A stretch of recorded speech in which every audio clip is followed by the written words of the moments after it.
Good morning and welcome to City Hall. Monty Priest is the pastor at New Church. He's going to lead us in the invocation. Afterwards, I'll ask Councilman White if he'll lead us in the Pledge of Allegiance. Would everyone please stand? Let's pray together. Loving Heavenly Father, we thank you so much for this time to come together. We thank you for our great city, Lord, and for the leadership you provided us. We feel so blessed, your amazing blessings in our lives, so many. We ask today that you would help us, give us the strength to face the challenges that are ahead.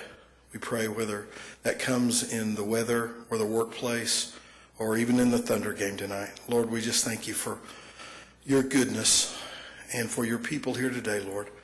We love you and we love one another. In your holy name we pray. Amen. To the flag of the United States of America and to the republic for which it stands, one nation, under God, indivisible, with liberty and justice for all.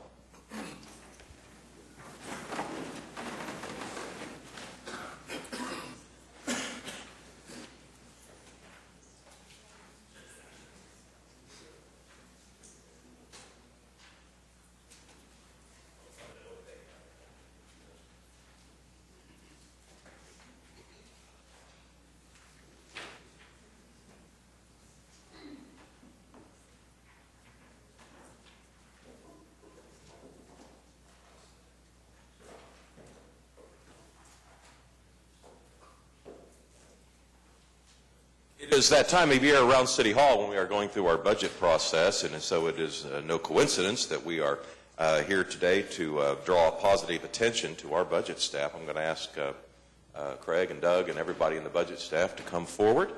We have a Distinguished Budget Presentation Award that has been presented to Oklahoma City.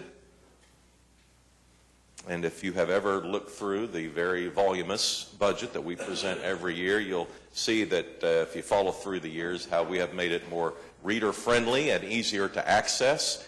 And I think for all of those reasons, and probably many more that I'm not aware of, we have been acknowledged again nationally with a Distinguished Budget Presentation Award. And I'm going to hand the mic over to Doug and let him tell you more about it.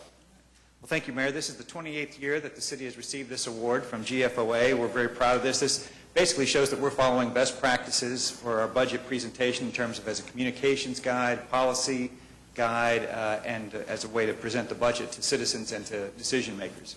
One of the things that I'm most proud of is we also received what's their special performance measures recognition this year.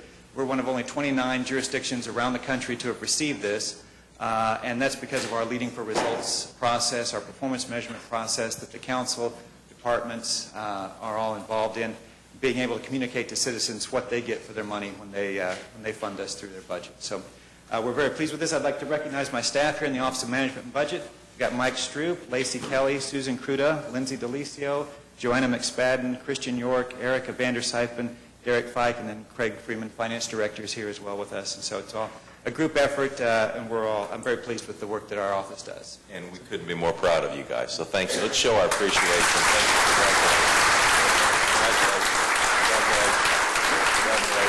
Congratulations to both of you. Congratulations. Congratulations.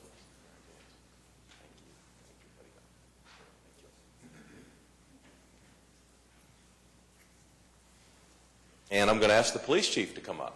Where is Chief City? Is he in here or is he outside? Oh, here he comes. It is Police Appreciation Month. We have a proclamation. I'll ask the clerk to read it as Bill and I get settled. Whereas police officers make a valuable contribution to our community by serving and protecting our citizens.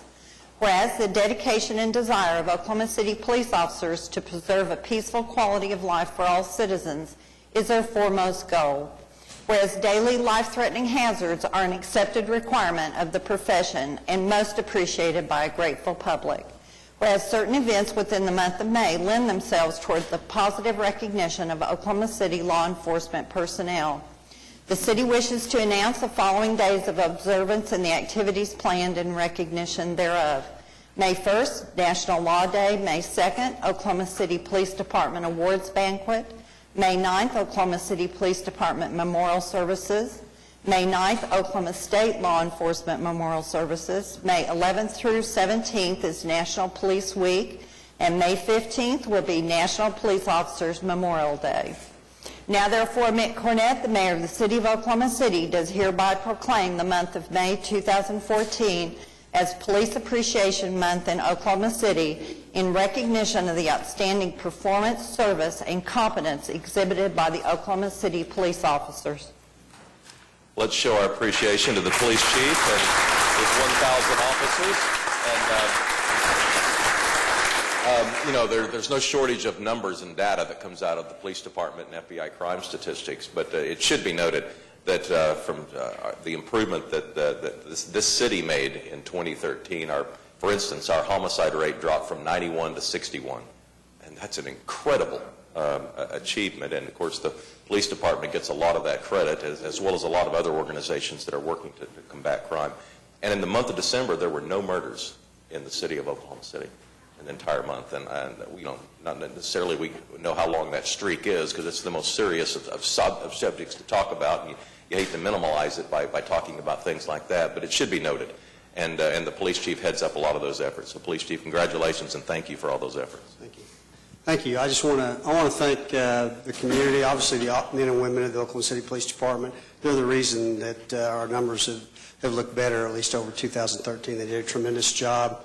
I like to say this is a great city to be a police officer in, because we really feel appreciated every day. This community really supports law enforcement, and we couldn't do what we do without the citizens and the community and the council's support over the years. So just thank you very much. Well, and the citizens have allowed us to hire additional officers each of the last 2 years. We expect to hire more this year. I know that's part of the success story here. In 2014, the numbers look good again. So cross your fingers, and let's continue to behave ourselves and show our police chief how much we appreciate him. Thank you, Bill.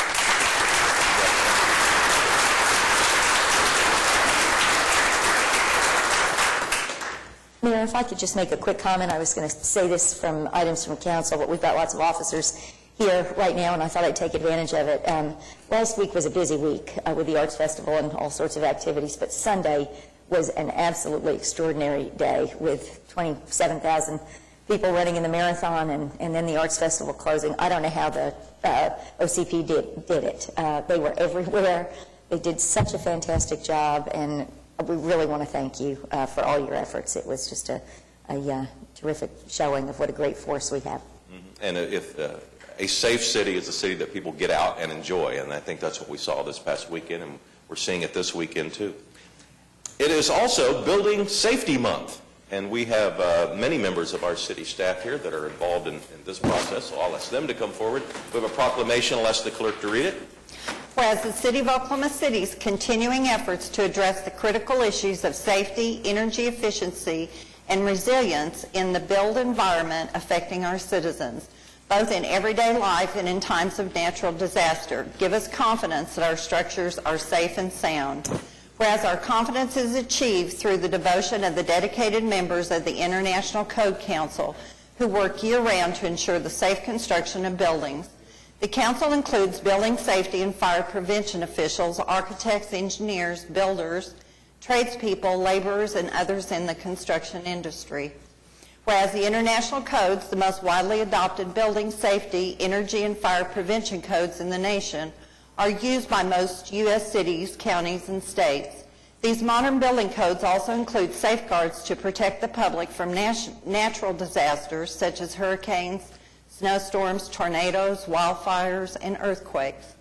Whereas Building Safety Month is sponsored by the International Code Council to remind the public about the critical role of our community's largely unknown guardians of public safety, our local code officials, who assure us of safe, efficient, and livable buildings.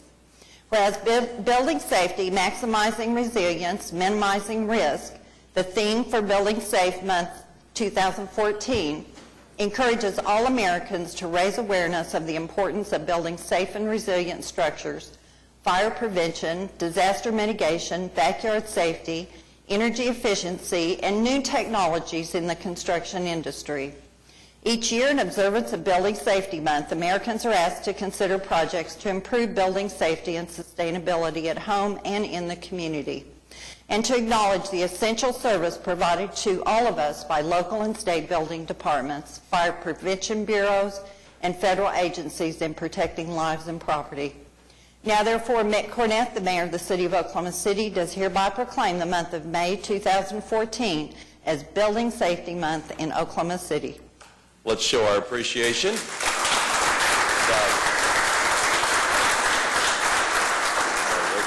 When you're helping to lead a city, you love new development. You love to see dirt flying. You love to see the construction cranes. That's helping to build an economy. Well, a lot of those efforts fall on the shoulders of this group of people, because with every new application to construct something in the city comes added responsibilities for our city staff. And David Adcock is the manager of our Development Center. We appreciate you guys very much.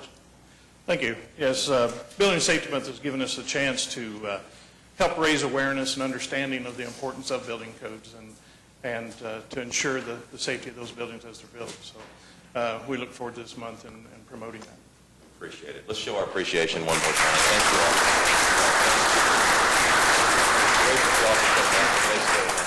Thanks for coming over. Keep up the good work. Great to see you. Thanks. Same here.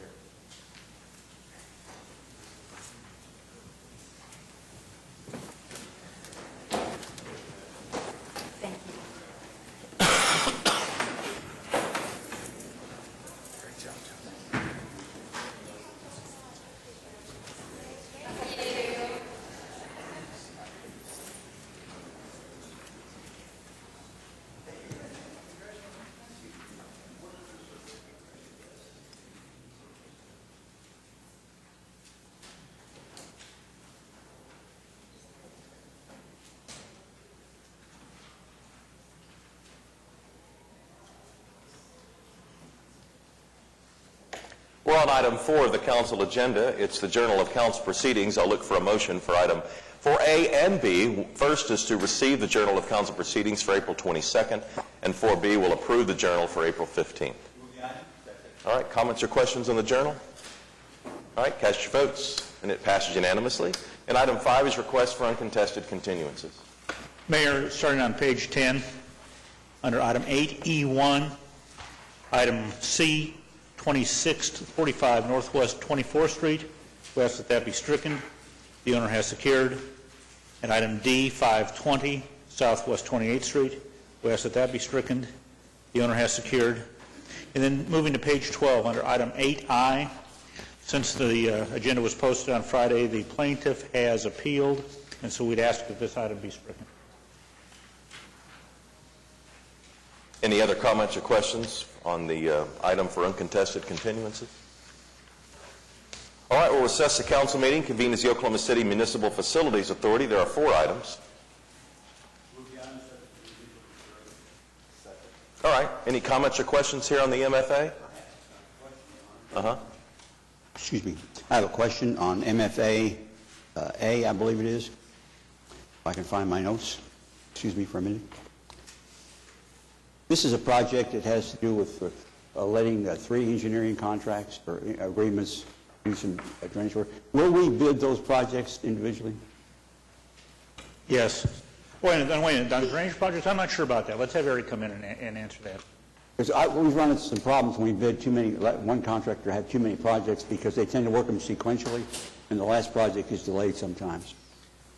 Right, but these are, but Eric, will those be bid separately or together on MFAB? I'm sorry, I just didn't hear the question, Mr. Councilman.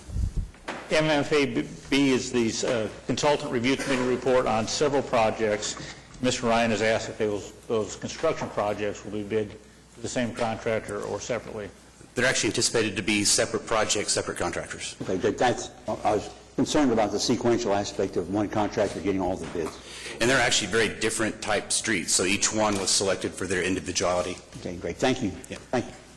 All right, do we have a motion on the MFA? Mayor, I did have one quick Oh, sure. comment as well, if you don't mind. Just, this is on C, and I just was glad to see that this is a risk workers' comp claim, and I was glad to see that we actually appealed it.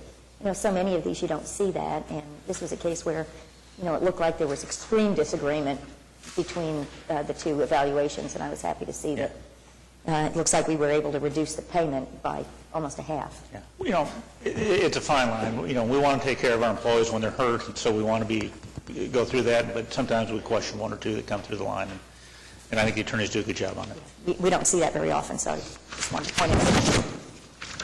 All right, let's vote on the MFA. Cast your votes. And it passed unanimously. We'll adjourn the OC MFA, convene as the Oklahoma City Public Property Authority. 3 items. Comments or questions on the PPA? I did also have a quick question on this one. The roof on the Norick Arena was affected, I mean, it's had issues, but it was also affected directly by storm damage. And I forgot to ask Tim O'Toole the last time I saw him whether or not we had any insurance proceeds that would help. Don't know the answer to that, Councilman. Let me check and get back to you on that. Okay, thank you. All right, ready to vote the PPA? Cast your votes. It passed unanimously. We'll adjourn the OC PPA, convene as the Oklahoma City Environmental Assistance Trust. We have a motion and a second. Comment here? All right, cast your votes. And the EAT passed unanimously. We'll adjourn the OC EAT, reconvene the council meeting with a consent docket.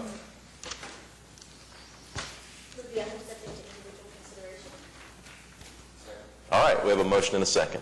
Any individual considerations? Your Honor, I have a couple of easy questions. I mean, I'm the only one here who doesn't know what they are, but I'm going to ask them anyway. All right. On A, 6A, 6C, L2, and N. M was the last one? Yeah, N is in November. N is in November. All right, and John, you had something? 6D6. Okay. Larry? K and AE, Your Honor. K and AE. Ed? Z and AB. Z and AB. All right, Pat, you want to get us started with item A? Thank you, Your Honor. I just was curious, what is a liquid handling robot? We give automatic DWI tickets with that? It's supposed to be used in our DNA lab, and I was curious what we're buying it for. $53,000, I understand, but... Well, it's equipment just to help automate the process, and the term robot is just what they call it in the industry, but it's going to help them with the processing of the DNA. In the laboratory. Yes. So it's not going to be something... No, in the laboratory. Back around. It's not, yeah. But thank you, Your Honor. I was curious about that one. Item C is a fire station alerting system. What does that do?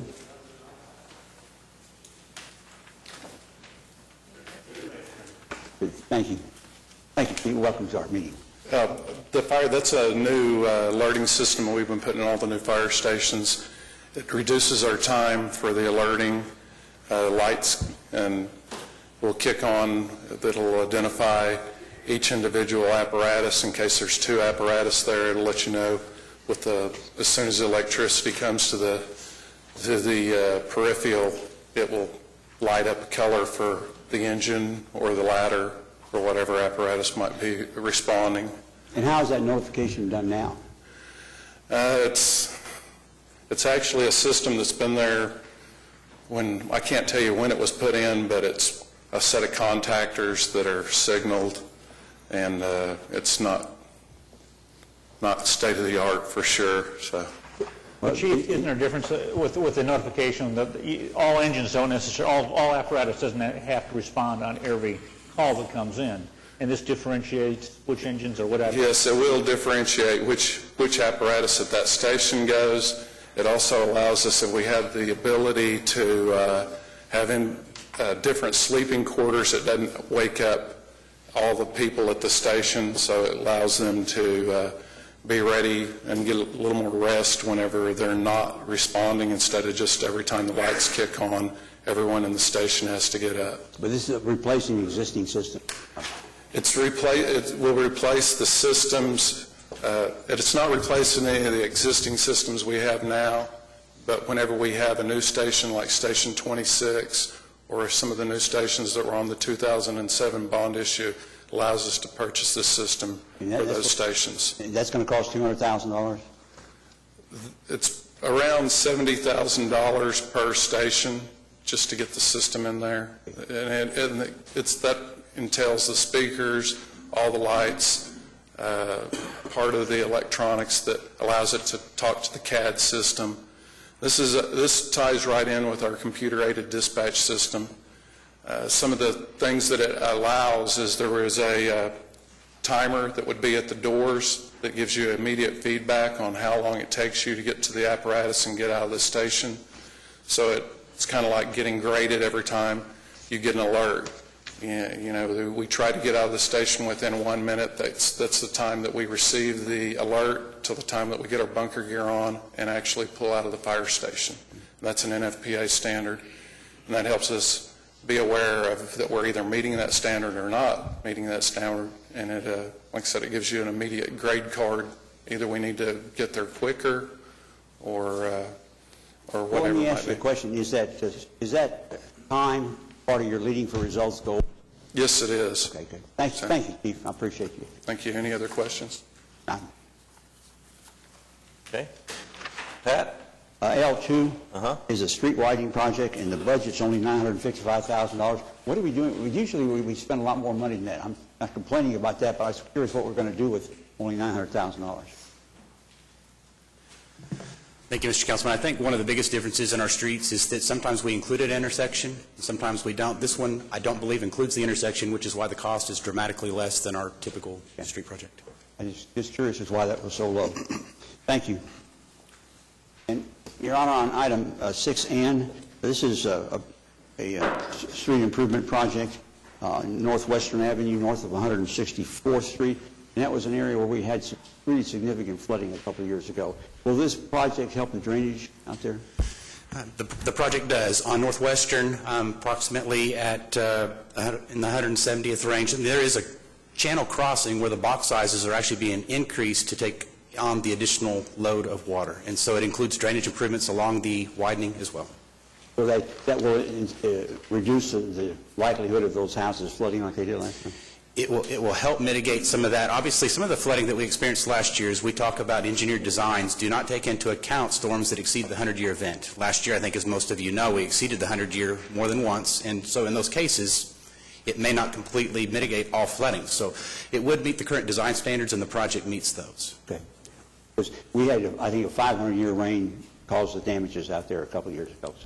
And if that were to occur again, I would suspect there would be some flooding, but we would hope not. Okay. Thank you, Your Honor. John, D6? All right, thank you, Mr. Mayor. 6D6 relates to a PUD, and the applicant is Kim Ray, and I just wanted to go on record saying that Kim Ray has been a great part of Oklahoma City for more than 65 years. This rezoning would allow Kim Ray to build the state-of-the-art campus. So I just wanted to go on record in support of this particular case. Also, they had a community meeting about a month or two ago, and they had over 80 people to show up. And out of that group of 80 people, very few have protesters. So, and Kim Ray is currently working with those protesters currently. So I just wanted to go on record and say I think this is a great application. Thank you, Mr. Mayor. All right, thanks, John. Larry? Your Honor, item K is a small item in the total scope of the city, but it's very important to the folks in southwest Oklahoma City, especially around Monty Place and southwest 55th and South Drexel and southwest 42nd, as well as some locations in Ward 5 and Ward 6 for channel cleaning. So the bids are due in on the 20th of May, and just wanted to put the neighbors on record out there that the channels will be cleaned shortly. And then item AE is the awarding of a contract to complete the MAPS 3 trail that will eventually run from southwest 15th and Meridian and connect up with the Lake Overholser Trail in Ward 1 in the Councilman Griner's area. And this is the half of the trail from southwest 15th up to Council that will meet the trail that's under construction right now. So MAPS 3 trail is under construction and should be completed shortly. Thank you, Your Honor. Thanks, Larry. Ed, item Z. And AB, I just wanted to ask Brent about these two projects. This is a little over $4 million in grants from TIF 2 for two residential apartment developments. One, I understand, is a company from Indiana on the St. Anthony's campus. That's $3 million, and then a little over $1 million for Level West on Second in Oklahoma. We've talked about how $89 million of the allotments so far have been north of the river, none south.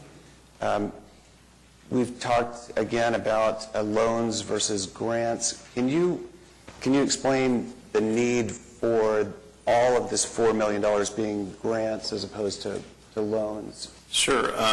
We go through an extensive review of the financial statements and the performance of each one of these projects, and we look to see where they can obtain a reasonable return, which in turn they can find adequate investors. In this case, the numbers, if you provide it in a loan, it just doesn't work in their pro forma. The grant is the only way that will work in their pro formas on either one of these deals. So you don't believe it's possible that this would have happened without the grant? No, sir. Not possible? No, sir. Would it be possible with a 0% interest loan? Did we run that through the pro forma? Even if you do that, again, it doesn't really fit in their pro forma because they have to pay that back, and that impacts the bottom line cash flow on the deal. So whether you stretch it out 10, 20 years, there still has a impact on their cash flow, which reduces their return on investment. And what kind of return on investment are we shooting for? We try to keep them below, we like the 7 to 8% range, and that's right where they are on these deals. So the purpose of TIF is ostensibly to create development that wouldn't occur otherwise in blighted areas. I mean, do you consider these two areas blighted? Yes, sir. And the highest priority within the TIF 2 district? Yes. Okay. Thanks. All right, ready to vote the consent docket? All right, cast your votes. It passed unanimously. We do have a presentation. It would still probably be appropriate to do one on Kerr Park. Eric Winger's here. That was in the consent docket, but just take a few minutes on that. All right. Thank you, Mr. Mayor and Council. We've got a brief presentation just to bring you up to speed on one of the items on your agenda regarding Kerr Park today. I think this is a project that we've discussed in the past, but now that we're actually ready to proceed with the issuance of final plans and specifications and to begin some work, we just want to make sure that there's no questions as we move forward. I think what makes the Kerr Park project unique, it is a bond project. It's one that was funded about $1.5 million from city bond funds, but Sandridge has come to the city and is willing to partner and actually improve the park much more than what would have been originally anticipated with a bond alone. And so today I present to you a partnership project. I do have Rick Brown with Sandridge with me today also that's available and can answer questions with me afterwards if necessary. Moving forward, as we look at the park, there's actually a very unique history of the park, and as we just finished the celebration of the city's 125th anniversary, the park actually began construction in 1930 and was named in honor of the first mayor of Oklahoma City, Couch. And so with that, there's been a couple of other things that have occurred on that site. Obviously, it was previously the Rock Island Railroad right-of-way. In 1970s, McGee actually did the design of the park, and now Kerr Park was dedicated by the late Senator Robert S. Kerr and presented to the city in 1975. And so this will actually take this park into the next future years as a complete enhancement of what is already there. I think most of you are very familiar with the park site, if we look at this drawing, we're looking south, of course, if you look at the streets, we've got Robinson on the right, we've got Broadway on the left. Couch Drive is the area that's denoted with the red box and the yellow dashed line. And then Kerr Avenue is just off the bottom of the page. You can see the former fountain, and obviously there's a tremendous amount of improvements that are planned here on this site. I mentioned the agreement between Sandridge and Oklahoma City, and again, the $1.5 million in bond funds. There's a significant improvement that Sandridge has proposed, and I'll show you those in just 1 minute. The agreement actually provides for them to donate those funds and also maintain the park for a period of 10 years. And so I know a question comes up regularly as we improve and make these parks, downtown friendly, as we make sure that we improve, how will maintenance be handled? Well, Sandridge has agreed to take care of this for 10 years. This is, of course, one of the previous pictures of what that park used to look like. And again, there was a kind of a stage setting. There were opportunities for some small and large events. I think that the original downtown Christmas tree was actually lit here in Kerr Park. So the design of the Kerr Park is actually going to be multi-purpose. It's going to still provide for the large gatherings. There's going to be some large spaces, large grassy green areas. There's going to also be the opportunity to bring some smaller and more intimate events as well. So large to small and some medium-sized events will all be able to take place here. This is the area for those small group and individual seating areas. This will be just on the west side of the site. There is a proposal to plant a series of trees and landscaping there that even during, say, lunch hour, somebody could just simply have a lunch at the park. It doesn't have to always be a pre-planned event. There's also the opportunity where the former water stage was to have much, much smaller events. And I think there is some anticipation that maybe there would be sort of wedding showers or small ceremonies, things like that, that could actually be held at this new location. This is the overall design, and there's quite a bit of details that Sandridge went through and with their architect, but the plantings are designed to be multi-season. Obviously, areas of color throughout the park throughout the year. There's also been a lot of attention played towards the lighting, the movement of the sun and how areas will be shaded and upkeep and all of those things. And so there's been a lot of work put into the overall design. Here you see a lot of that landscaping with the large lawn in the upper center, but then of course the trees that are going to be placed along the side as well. ADA accessibility was key, so the park will be fully accessible, and you can see that through just this drawing. There's also going to be the maintenance of the Couch Drive as a vehicular access one way from west to east. Artwork is also a question I know that comes up from time to time, and there are three major art pieces that are on site. There's the 1889 statue that you see on the left, there's the Air Force Monument that you see in the center, and then of course the Kerr bust on the right. The location of those is shown on this drawing, and generally where they are historically is where they're going to be replaced. And so the 1889 statue has been removed for maintenance and repair, but it will return. The Air Force Monument, which is on the east side of the site, is actually going to be maintained in place. It's a very large structure, and it will be easy to remove. And then there's also some work planned with the Kerr bust. And so where it's down at a more ground level, it's going to be raised up to more personal height, and so we'll actually be able to see improvements in each of the artwork pieces. I think the other thing that's kind of interesting is two of those art pieces were actually designed by the same artist, Leonard McMurray. The 89 statue is actually got a new setting to be placed. I think most that are familiar with that, it's been on a 6-foot-tall pedestal these many years, and it's very hard to see that. And so one of the settings that they're proposing is to actually return it to a more natural setting with the grasslands of Oklahoma. And so with that being said, this is a rendering of what that'll look like when the park is complete. When we talk about the budget, Sandridge's contribution you'll see here is estimated at $3.2 million. We've got the city bond fund contributions. So a project that was going to be pretty small in scale, but obviously a very updated park is now going to be something much more than that at an estimated cost of $4.6 million. And then the last one that I'll show you here is the schedule. And so it's going to be done in two parts because of the bond funds and the need for the city to actually bid that work. That is already underway. We're actually planning to do that bidding and construction here this summer and into the fall. And when that work is completed in the fall of 2014, Sandridge would then pick up and lead the finishing of the park. The items that the city is going to be bidding, obviously, is the remaining demolition. We're going to do a lot of the areas of the perimeter.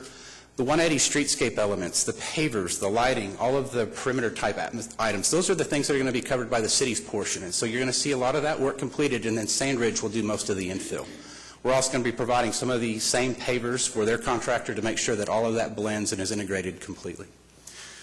So with that, obviously the park is ready to go. We've got the final plans with your approval today, and can answer any questions that you might have. I also want to express some appreciation to the Parks Department. Obviously, Wendell Wisenhunt and Larry Ogle were instrumental in reviewing the designs. Also, the Planning Department with Aubrey Hammond-Tree helping us through the approval process with the DDRC and others as well. Your Honor, just a couple of comments and questions. First of all, I'd like to thank Sandridge for their participation. I think this is a very tumultuous time in the oil and gas industry, and they went ahead and honored their commitment, which I think is pretty outstanding. When will this be completed, the project, everything done? I think if we just back up one slide, Michael, real quick. I think we estimate right now that we've got the city work will actually finish up fall of 14, but spring of 15 generally. So in about a year from now is when Sandridge anticipates completing the park. All right. Thank you. Meg, did you want to say something? I really would like to recognize Rick Brown again. Thank you so much, Rick. We appreciate Sandridge's participation. This is, I think we say this every week, but it's another incredible example of how the corporate community steps up and joins in partnership with the City of Oklahoma City to make things better. And so very much appreciate your participation. Absolutely. Thank you. Thank you. Eric, thanks. All right, let's move on to the concurrence docket. Looks like we have 4 items. Move the items? Comments or questions here? Yeah. B. Sorry, yeah, B. Just a comment about, and we've talked about this many times before, so I mean, all that applies, but this is for negotiate economic incentives with Tapstone Energy. And I have 3 concerns, most of which I've expressed before. 2 are interrelated. One is just that we continue to lack diversification in our investments of this $75 million. We continue to target oil and gas companies which are expanding, and I think that we need to invest beyond just a resource-based economy. The second is related, is that we're incentivizing behavior which would happen anyway. There's a good article this week, cover story on Harold Hamm in Forbes magazine, talking about that we're not just having an expansion of domestic oil production, but a historical expansion. That not since the days of J.D. Rockefeller have we seen this kind of transformation of the economy. A 50% increase in domestic oil production in the last 4 years alone. And so I think that to throw money at this time is incentivizing things that would happen anyway. It's not mandatory that we do it. Certainly Devon would be more than qualified. They would qualify for these incentives, but they're not asking for them. I think that I'd like to imagine, or at least hope, that there's an increasing concern that we're incentivizing behavior that would happen anyway. I took note that former Mayor Kirk Humphreys on Flashpoint last week talked about that, we pay 1% gross production tax on horizontal drilling versus 7% on vertical, even though 80% is horizontal drilling. He stated, I don't think that government should incentivize anything that is going to happen without the incentive. And believe me, horizontal drilling is going to happen without the incentive. As a principle, I don't think government should incentivize behavior that is going to take place without the incentive. And I couldn't agree more. But third, in this particular case, and without personalizing it or thinking of it, if this was, I think past performance is an issue. And we do that sometimes. We look at companies and look at their viability and past performance, and I think that should be an issue as we sit down with negotiations. If this was a new company who had come from another state, something we didn't know about, and we noted that this leadership had taken a stock with shareholders across the country investing in it, which had plunged 92% in 5 years, in which there was an ouster, in which TPG Axon accused the previous leadership of profiting from self-dealing in a series of transactions in which companies and trusts owned and controlled by the family had bought land and then sold it to the company at a markup, at which magazines like Forbes are saying things like shareholders have been mercilessly abused, asking questions like, is our system so corroded and degraded that no sufficient outside checks and balances exist to outlaw such perversions, using terms like cesspool of cronyism that is dividing our country today. And most importantly, a subpoena issued to that company in December, in which the Justice Department issued a statement stating that they were opening an investigation into the possibility of anti-competitive practices in the purchase and lease of oil and gas properties. All I'm asking for today, I'd like to 2 things, 2 favors. One is to let us vote on this independently. I'd like to just vote against this just for me. But second, I assume it's going to pass. If we could slow play these negotiations, there's no rush. This is going to happen. We know where they're going to move into. They're coming to Oklahoma City. If we could slow play this to see what happens to the Department of Justice investigation, see what other opportunities, we would certainly be disappointed, I think, as we're spending a large amount of this $75 million this year, and the majority will have been allotted. If we had a headquarters opportunity, if we had another opportunity, and we had continued to rush to throw money at this oil and gas expansion, that's what I'd ask for. Thanks. Your Honor, I just make one comment. I think Councilman Fedee did a good job of summing up some of the issues that we deal with frequently in Economic Development Trust. But in addition to the jobs being automatically created, we wanted to ensure to the best of our ability that they are created here in Oklahoma City. And that was not a given until we made the commitment to do this. So I don't like incentives at all. I wish we didn't have to give any. But since we're in a competitive mode right now and our competitors are giving subsidies, we're going to have to match that competition if indeed we want those companies here.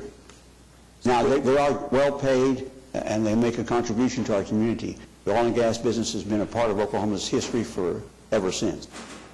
And I agree with you wholeheartedly that we should diversify, and certainly the Chamber of Commerce is working hard to do that, and the Economic Development Trust will support those efforts every chance we can, but we have to take what we're giving.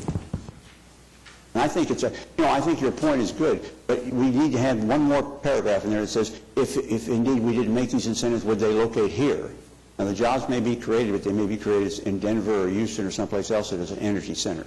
But they were created here, and an important building in Bricktown is being renovated to take care of these people. So there is some significant benefits associated with this project that, had it been done elsewhere, we would have missed those.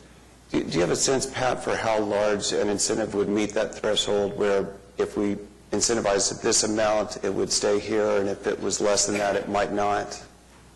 How large of an incentive is needed to tip the balance in our favor? It depends on what our competition is. Because other communities are competing against Oklahoma City all the time for the location of these facilities.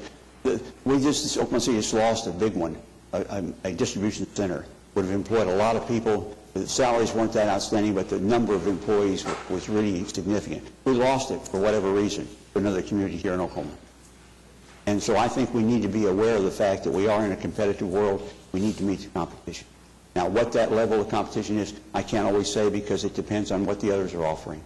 But we are limited, and we've allocated this money, and we pay for performance only. Those jobs don't come along, they don't get paid. So it's not a blank check sort of thing where we give them the check and they go put it in the bank.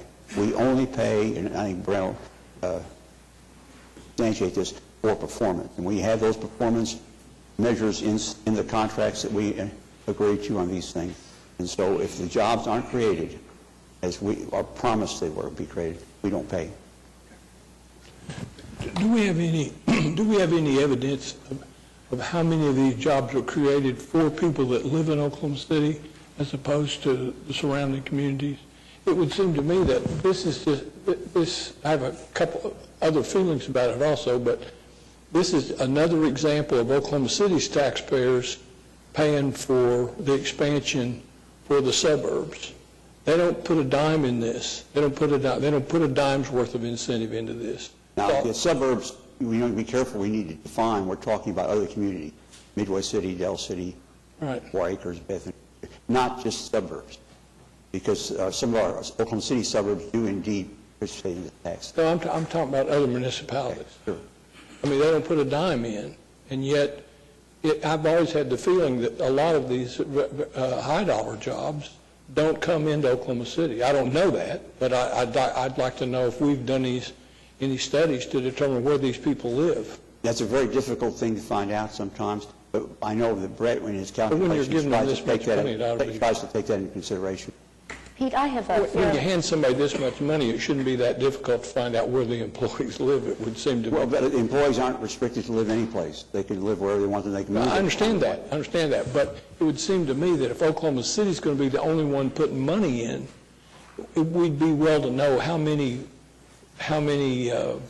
people actually in Oklahoma City are the beneficiaries of this, or do they live in some other municipality?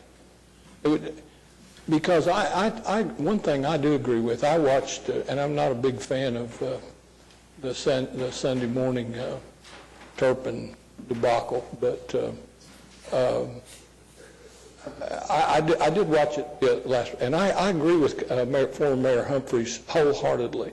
But I believe that we are subsidizing and incentivizing people that are going to be here anyway. And I think that's a terrible waste of money to do that. You know, that's how we got to MAPS in the first place. We tried incentivizing people to get them to come to Oklahoma City, and we failed to get them to come, and some of them, it didn't work. So we decided we'd reinvest in ourselves. And now here we are, 25, 30 years later, spending all this money to incentivize people to do the very thing that we stopped doing when we started building MAPS. And I think we ought to just take another look at the whole philosophy of doing that. Because MAPS prospered and is a brand that we're all proud of, because when we passed those things, we had, whatever we spent our money on, we had it. And nobody had to come, no, not one person had to come. And we started this last MAPS program, we diverged from that a little bit, and this incentive program, to me, is a total divergence from that. Is because the idea that we should reinvest in ourselves, and we should be guaranteed that we're reinvesting in ourselves. And if we're not, then I think just a whole look at the whole incentive program ought to be done. I said that 3 times. So I need.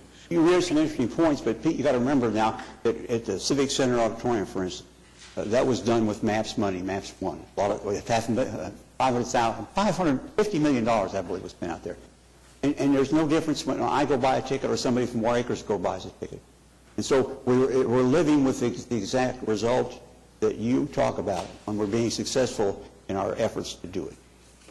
And if I could make a comment in that regard on the job creation, my anecdotal evidence is that we're bringing in tons of people from all over the country to come take these jobs. They're moving into our community, they're buying houses, they're shopping, they're eating in restaurants, and those people would not come here if it weren't for the jobs that are being created specifically because of these types of incentives. I don't disagree that jobs are being created. We track that. We don't pay for it unless they are. So that part I'm wholly in support of. First of all, I'm not sure they're being created in Oklahoma City. Maybe they are, but I would like to know whether they are or not. And the second thing is, I'd like to know whether they would have come or not. This idea of we're in competition, I'm not sure that's enough to get me to continue to tax Oklahoma City residents to pay for it. I mean, I understand that we're in competition, but I'm not sure that the net benefit is worth taxing our residents to continue to pay for it. I'd like some evidence other than just a good feeling that we have about it. And I think we can track some of that and do a better job of determining as we go on in the future. And by doing a better job, I'm not criticizing the job's been done before because it's been within the guidelines that were set out. So I'm not being critical of that. But I think as we move forward, I'd like to know, one, where they're going to live, and two, I'd like to know, I'd like some indication that it wouldn't happen otherwise. It's similar to the question that was asked of Mr. Bryant concerning the TIF money a while ago. I'd like to know, would that project have happened but for the incentive? Because we're incentivizing the very wealthiest people in Oklahoma City. We're not incentivizing people that need to get to the doctor. We're not incentivizing people that need to get to ride a bus. We're incentivizing. This money is going to the very wealthiest people in Oklahoma City at the top, and the jobs that are created are for the top-end people. They're good, very good, high-paying jobs. And if we're going to continue to do that, I'd just like some evidence that that's in our long-term best interest. The MAPS projects you talk about are a good example of the success, I think, of this kind of an effort. You know, there's no additional money paid by a citizen from War Acres when he goes to the Civic Center or to the 89er ball field. I know he there buys are a ticket just like you and I do. I agree with We you. live in Oklahoma City, and we don't make any distinction between those two. Right. Now, I agree that there's no difference, but there ought to be, but difficult to look at somebody and So the determine. further you if they live come from Oklahoma Benton or City's not. Civic Center, the more you got to pay. But I think a balance between where the money's generated from and where it's going is not an unreasonable request. Every project we deal with, they tell us that it's very close and that it's oftentimes, if not every time, it's one of the differences. We don't know if that's true or not, but what we're told as we do the evaluations, you don't know what tips the scales, and all the performance on all of the companies are different. Sometimes it's about the cost of living here, their abilities. Sometimes it's about training.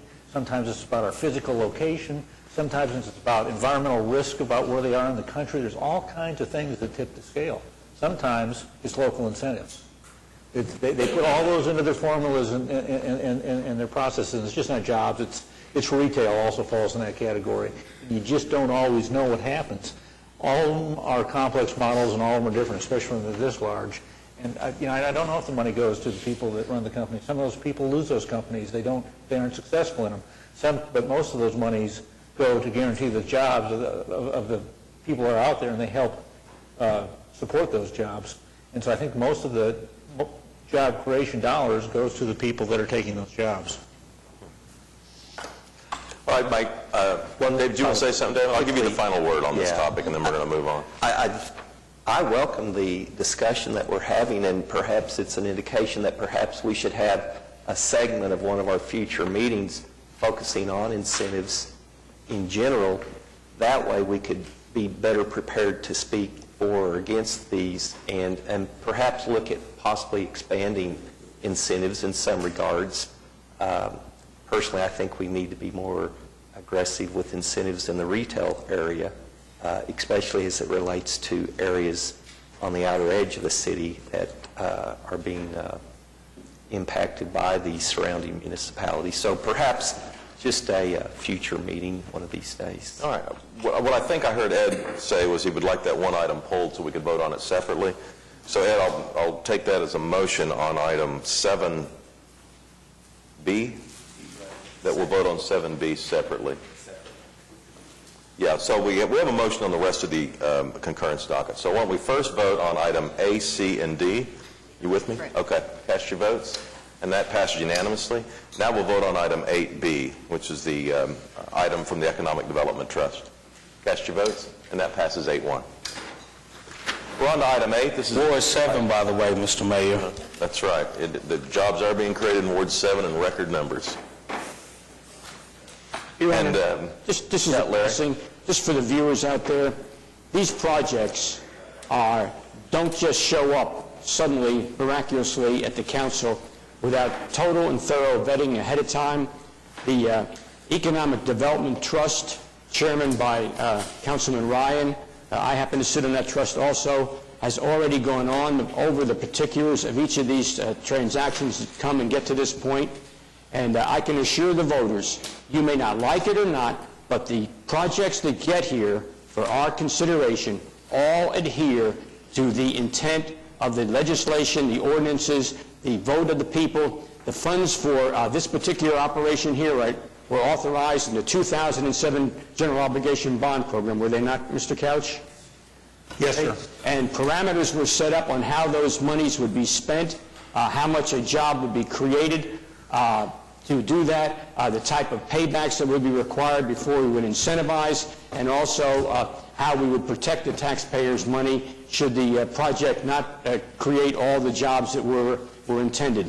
And so if I was the public, I would be very, very satisfied, and I'd encourage some of the councilmen who have these questions to come to the Economic Development Trust meetings and listen to the debate, listen to the questions that are answered, and they would have a much better appreciation for what's behind it rather than just waiting here on the last minute to voice their concerns. Thank you, Your Honor. Okay. All right, we're on to item 8. These are items that require a separate vote. Our first is a zoning case in Ward 5 at 16300 South Pennsylvania Avenue. It's currently AA, and it would become a new planned unit development. David, how do you want to start off with this? We have some people, as you know, that have signed up to speak. Yes, we will have the presentation by the developer. Okay. Mr. Box, I believe, is going to make an opening presentation. I'll ask everyone that comes up to give their name and address for the record, please.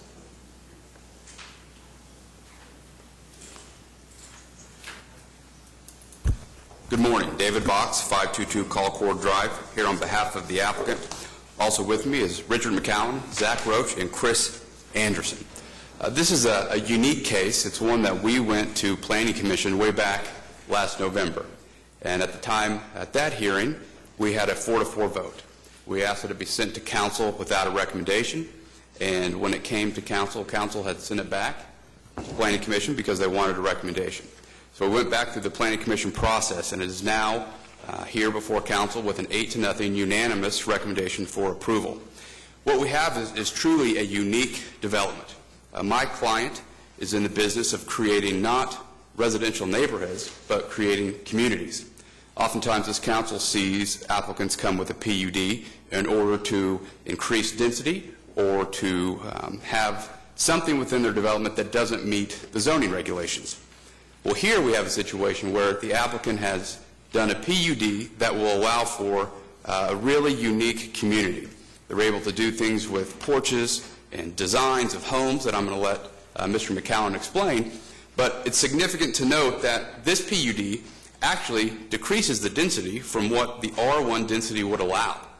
The comprehensive plan calls for this area to be urban growth, meaning R1 density would be appropriate. That's because infrastructure, including sewer and water, are in place. When you look at the map before you, a couple things of note. Immediately east of the subject tract is a PUD that allows for 5,000 square foot lots, and that is for the entire mile. So the density to the east is significantly higher than what is proposed in our PUD. If you look to the west of our site, it says AA, and if you look south of our site, it says AA. Now, those designations are merely placeholders. All of this property are tied up in the hands of developers.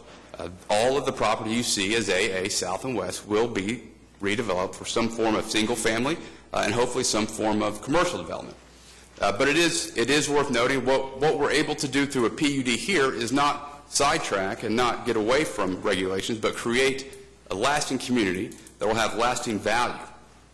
What we have is a three-tract PUD. We have Tract 3, which are the larger lots, which average 9,000 square feet. Tract 1 average 6,900 square feet. And then we have Tract 2. Currently, the minimum lot size there is around 5,500, which is still a decrease in density from what's to the east. We did meet with the neighbors who are here in protest multiple times. One of the issues that arose time and time again is that they wanted a masonry wall on the north property line. Worth noting on our north property line, rather than just abutting our neighbors to the north like you see in most developments, we have a 50-foot strip of land that is in an oil and gas easement. Typically, the oil and gas easements are just dead man land that can't be touched. Because of my client's relationship with this oil and gas developer, they're going to allow us to do certain things to make this a usable, walkable green space. We were against building any form of wall other than some form of green hedge. What you have in the materials we handed out are a copy of some pictures of a red-tipped photinia, which is a substantial plant material that we propose to build on that north property line. We're willing to plant the entire half mile of our property up front. We think that is a better solution than a concrete wall.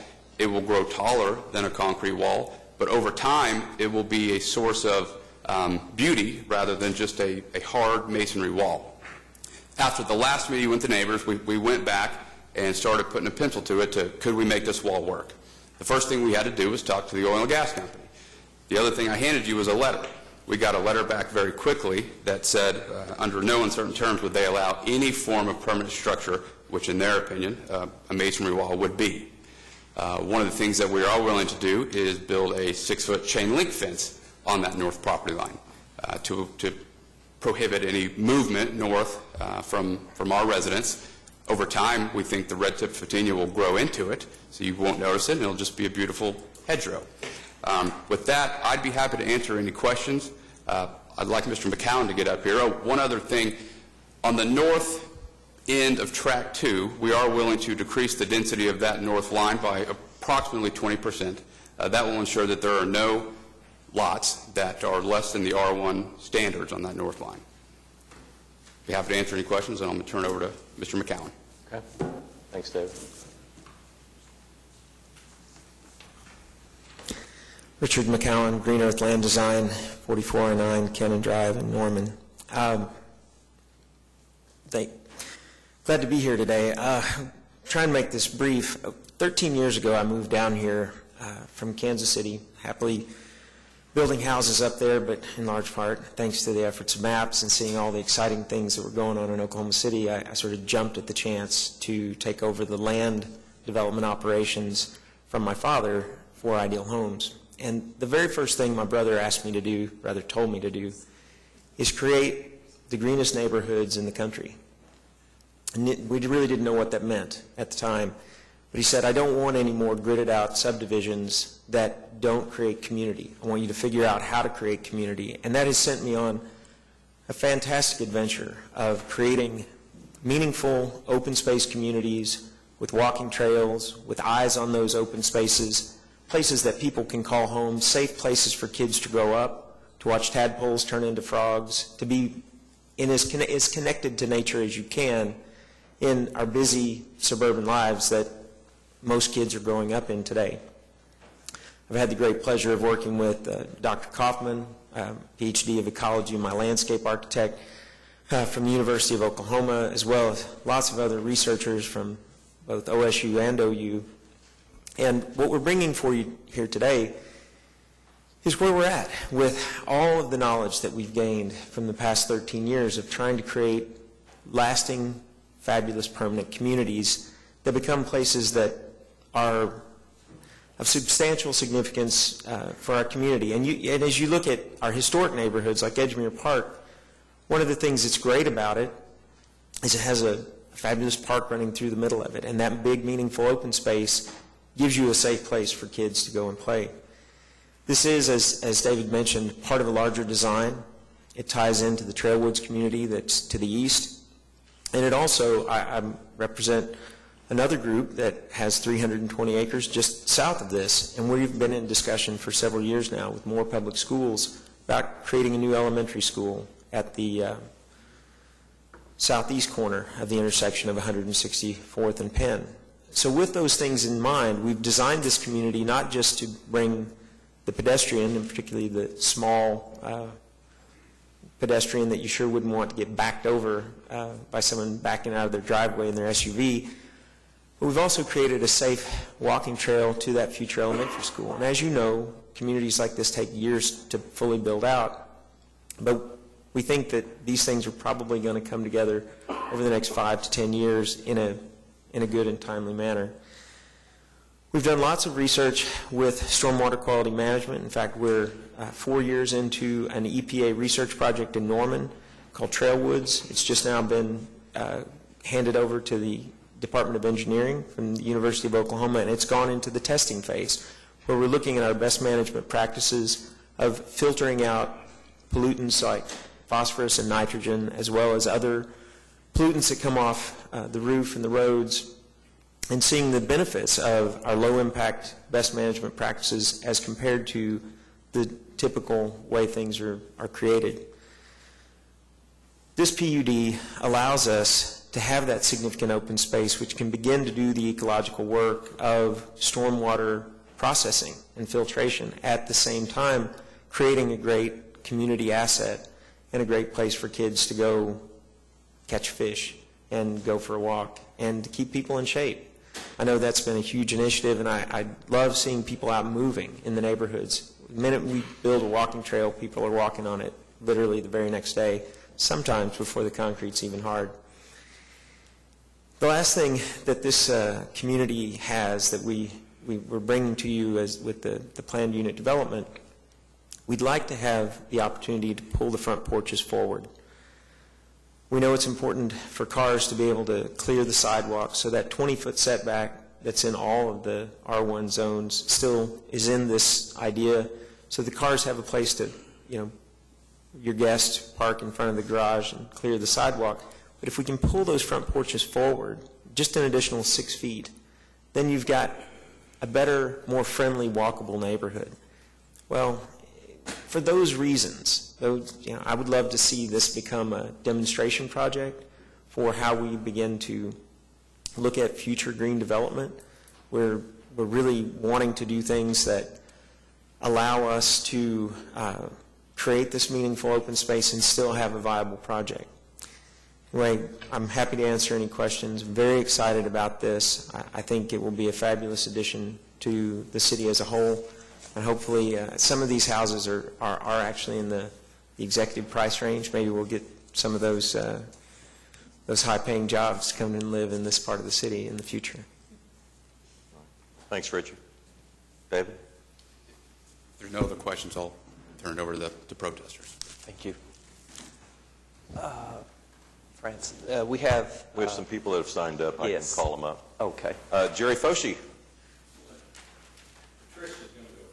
Okay.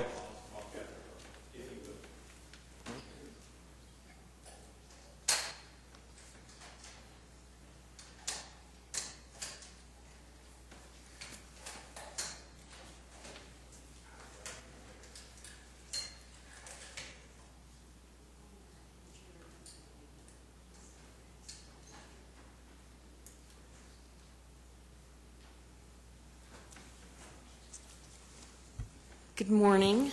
I'm Patricia Podolik at 12231 South May, and I'm with the firm Foshi and Yaffe. Jerry will also be addressing you, but he'll tell you he's a little incapacitated. He had an accident. We represent many of the homeowners in the country edge estates and the adjoining neighborhoods. These neighborhoods are all 5-acre lots. I don't doubt that this is a nice addition, but not next to 5-acre lots. It's a very compact, dense addition. The houses are going to, that abut the the housing addition of Country Edge Estates are 5,000 to 6,000 square feet lots. I know they said that they were going to expand Tract 2, but if you look on the map, that is only a small portion of the lots that will be adjoining Country Edge Estates. One of the things I want to point out, and they've mentioned and will mention, that this is in the urban growth area.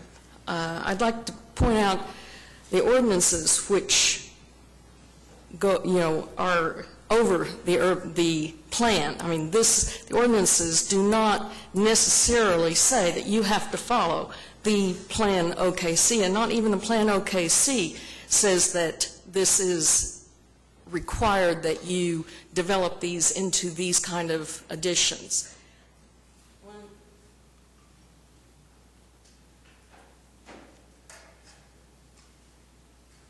What I'd like to point out are some of the ordinances that do say that the land use and the zonings, they need to be unified. Butting up against 5-acre lots is not unified.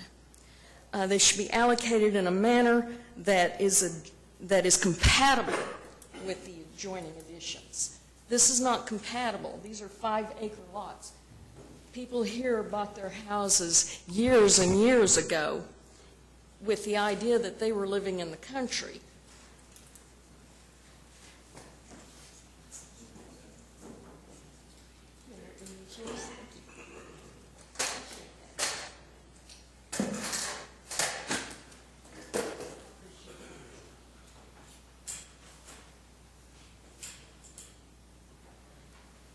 These are, like I said, the ordinances are very specific, that it needs to be compatible.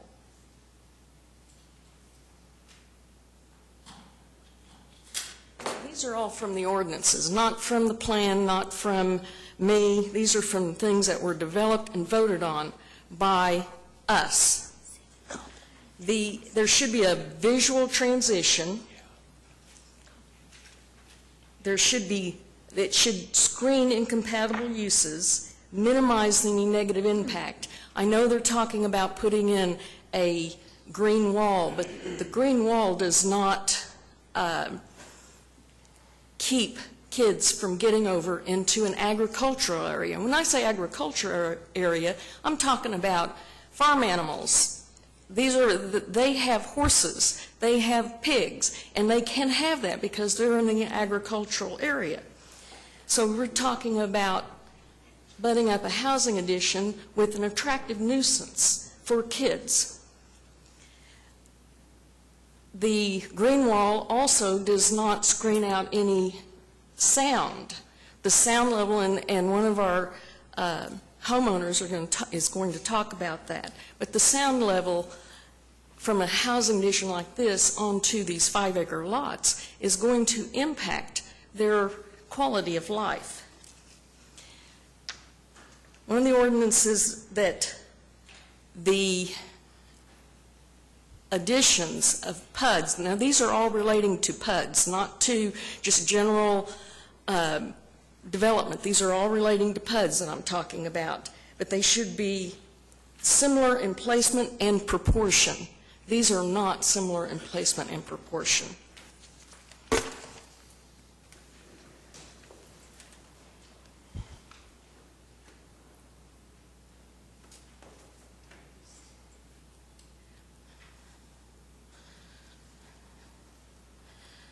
One of the things I do want to talk about also, and Jerry will be talking about this a little bit, is the traffic.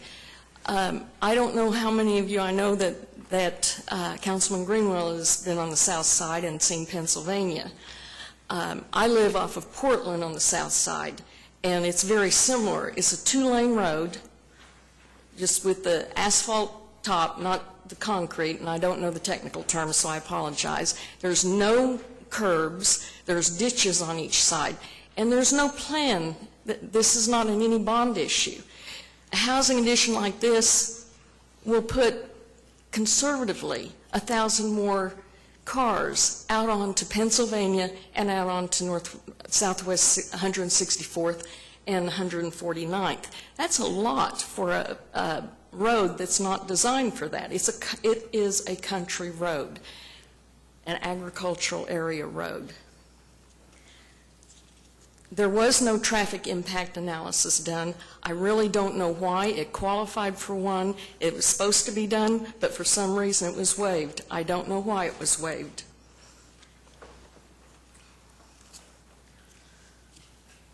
We're going to have several of the homeowners in the area are going to address you and talk about how this is going to impact them. But I do want you to keep in mind, I know this is an urban growth area. I know that this is allowed. I know that R1 is allowed in an urban growth area. But just a couple of miles to the west is a rural area, very similar in development. And they have the protection of the rural area.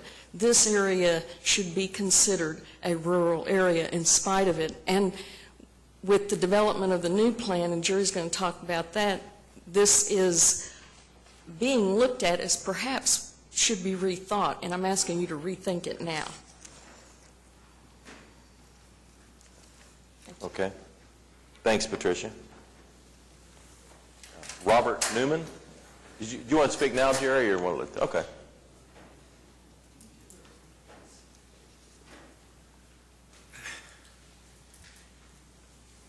My wife told me that motorcycle or marriage, so if anybody here wants to buy a motorcycle, I'll be glad to sell you one, okay? I think I could live a lot better with a wife than I can the motorcycle. Listen, you know, I know where you guys are sitting, and I appreciate each and every one of you as the service you do.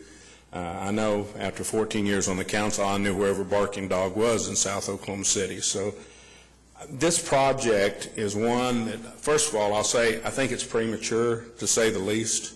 And the reason why it's premature is because the infrastructure in this area, guys, we're 3 blocks from the city limits where they're building this project, 3 blocks. The road itself, here's a picture of one of the roads. This is Pennsylvania Avenue, okay? The next one, picture that we have of Pennsylvania Avenue shows this is right at the edge of their property. And this road is already deteriorating. It's already breaking up. By the time they put heavy equipment on that and they bring in their graders, their construction trucks, this road is going to be destroyed, okay? It will be inhabitable. It is already breaking up. It is full of chug holes. It is in terrible shape. Now, what's going to happen is as it's being developed, it is not under any bond issue, nor has it been put on any bond issue. There's not anything in your budget for doing work on this project. So basically, because we're starting this development this early, the citizens of Oklahoma City are going to be having to come up with money to replace a road that so far hasn't been even conceived or thought of being worked on. It is a country road with very little traffic. It's going to turn into a road with a lot of traffic now, and I think it's way premature to even develop it this. But being on the council, I know that compromise is things that we do, okay? So, the Oklahoma City Plan has established a citywide policy to review land uses for their impacts on surrounding developments and determine which uses may need tighter controls to minimize the impact. We're talking about, we've offered some compromises on this particular project, okay? They're talking about putting a fence, a cyclone fence, separating these homes some of the homes in this area, they're all on 5-acre lots. Homes range anywhere from probably $550,000 to $1 million, okay, on these 5-acre lots. There are, at the current one, they have 38 houses butting right up to the edge of these 5-acre lots, and I think they're on 50-foot lots. By putting a cyclone fence there, there's not a cyclone fence anywhere in Oklahoma City separating this type of addition. You don't find them on Lakeside in South Oklahoma City. You don't find them in Val Verde. You don't find them in any of the nicer neighborhoods. Do you find a cyclone fence separating this type of a property? First of all, I'm a kid. Well, I used to be a kid. Now I'm an old kid. But I used to climb those things. You can scale a cyclone fence, okay, with a rock fence, a mortar fence, whatever you want to call it. It would at least keep the young people from climbing over the fence and getting into their property, and to risk the danger of an attractive nuisance injury where they're coming to see the horses, they climb over the fence, they get injured, and then the landowner's going to be hit with a lawsuit. And you know how I hate lawyers. Oh, well. All right. Here's the new plan says, new development outside of established neighborhoods and design review districts is not subject to upholding character standards for quality or design. The visual distinction between urban and rural is blurring. Rural and suburban and urban areas lack defining character. Basically what this means is, guys, we need to blend this. We've asked that the larger houses, that they at least place larger houses on the line to blend the two neighborhoods in. If they're going to build in that area, at least have a transition from your larger houses to your smaller houses. Now, the developer agreed to put larger lots next to the seller's property. When they bought this property, the seller says, okay, I'll sell you this property, but I don't want these smaller houses near my area. No, I don't want that. I want you to put the larger houses near my area. So the seller's being protected who sold the property, but my people aren't being protected. So we're asking that larger lots be placed bordering country edge estates, so at least there's a transition between the two areas. Now, the other thing that we're very concerned with in this area is that and we're going to have someone talk about density, we're going to have someone talk about land, is just remember this, guys, the largest investment a person makes is in a home. These people that have lived on these 5-acre lots, now you're going to take 38 homes bordering right up against them on these smaller lots, and it's going to stand out. It's not fair to the smaller land. I grew up in a house where I could touch all 4 walls, okay? But it should blend in so it's not so noticeable. You don't put a trailer park near Val Verde, okay? You don't put smaller houses near these bigger houses because it diminishes both of them. And it's not fair to both homeowners. We're just asking that they increase the size of the houses bordering up near the edge of the line of country edge estates so it's not so noticeable. And I still think it's premature because the road that exists there, I'd encourage every councilman to drive down that road, and I'd challenge you to drive faster than 40 miles an hour because you're going to have a blowout with a number of chug holes on that road. It's terrible. I'm asking you to think about this. And I know if this is just a zoning issue, it's going to come back within plat design. And I'm going to be very blunt. I'll be frank and I'll be earnest. Those of you know me, that's how I am. We had the same developer put in another addition right next to, I think, what was the name of the addition? Wildflower. He put vinyl siding houses, 1-car garages right next to houses valued at $250,000 to $300,000. and while I was on the council. I was promised at that time that he would put brick veneer around the outlying houses so that it would at least blend in the neighborhoods. That still hasn't happened. Now he's got 2-car garages with still vinyl siding. I'm asking that if this thing does pass, Mr. Greenwell, that you keep a close look on the compromises that are made and make sure they are followed through. Because all this sounds great. I'm for rainforests and I'm for all that and the greenery and the walking, but I still have to protect the people on that side of town.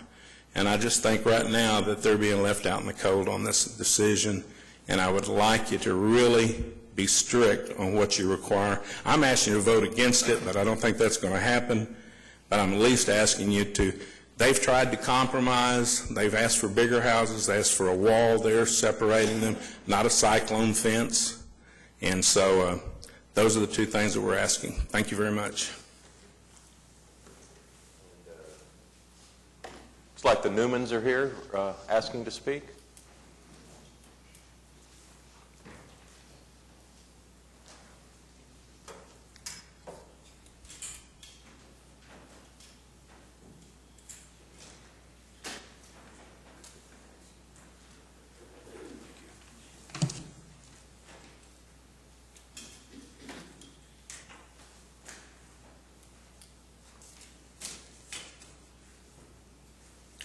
My name is Robert Newman. I live at 15404 South Pennsylvania. I am also a licensed architect in the state of Oklahoma. I own 3-level design at 10400 Greenbrier Place, which is also in Oklahoma City. Thank you for the opportunity to discuss this project with you today.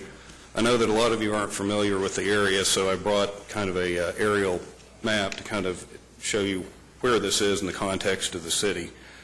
The top is bordered by Southwest 134th Street. The bottom is bordered by both Newcastle and Norman. The east is Moore, and to the west is I-44. The proposed PUD 1514 is shown in red, and you'll note to the north and west and to the south also are existing low-density acreages that have organically grown over decades. My house has actually been there for more than 4 decades. I grew up in the neighborhood and have remained there. I think one of the things that was brought up earlier that I think we really need to take into consideration is the environmental impact of this development. I know that there's a lot of things that are being done within this development to help mitigate the impact on the environment. But you'll notice that this development is at the extreme southern part of South Oklahoma City. I know that it is slated for urban development, but quite frankly, this is a textbook definition of urban sprawl. As has been noted, there are no businesses or retail in this area of note. Almost every person that lives in this addition, if it is built, will travel a considerable distance to work. Literally hundreds of thousands of gallons of gasoline will probably be burnt every month by the thousands of cars that go back and forth from this community to the places they work. We have 2 big issues, and I think the main issue Jerry kind of covered, and that really is density. And I've put together a couple of slides here to help you understand the relationships between the existing properties and what is being proposed. You'll note that there's 2 squares on here. One's green, one is red. That is the proportional relationship between the lot size that is being proposed to the existing 5-acre tracts. Some of the density for the smaller lots is actually 43.5 times more dense than the required density that we were forced to meet as part of being AA for our acreages. The highest density, as has been noted, is directly against the existing low-density acreages. There's no transition, and I think that's the most important thing to take into consideration here. There is no transition in density between the 2 neighborhoods. The highest density is pushed directly up against the lowest density, And I think one of the things that's really important to understand is the fact that the people that live in these type of two different types of residential developments, the low density and high density, have very different lifestyles. They use their property very differently, and I think that creates some inherent conflicts between the two. We've talked about some of the issues with livestock, et cetera, and I think that if there had been a transitional area between the two, that would help to mitigate these two. We've worked with the developer and asked for those things, but to date we have not been able to come to any compromise with them, although we have floated, I believe, 6 different ideas out on the table. And to date, we have been told that they're all not cost effective. The last thing on this slide that I want to point out, again, is just a relationship to help you understand where these two types of developments are relative to each other. You'll notice that there is a chart across the bottom, and over on the left-hand side, I'm going to look at this backwards, are 5-acre tracts. And as you go to the right, that is the number of times more dense. Each of the things that I have on there are more dense than the 5-acre tracts. The 2.5-acre tracts are obviously right in here are twice as dense. As we slide further over, you'll see 1-acre tracts, these are actually in a development that's in our area. And then we'll go over even further, almost all the way to the right side, you'll see the Oklahoma City minimum standard. PUD 1514 actually has houses that are below the city minimum standard of lot size. They're actually 5,000 square feet, whereas the Oklahoma City minimum standard is 6,000 square feet. I really couldn't find any other residential developments that were more dense than what's being proposed. And again, this is directly adjacent to the 5-acre tracts. I was able to find a 2-story apartment complex that was actually more dense. So what's being asked for here is actually between less than the minimum standard and apartments in density. And I don't think that you could get much more of an extreme opposite ends of the spectrum in regards to density. I did a little bit of research on some of the things that we have been discussing that I wanted to share with you today. Our main issues, which are related to density, are safety, security, light and noise pollution, and privacy.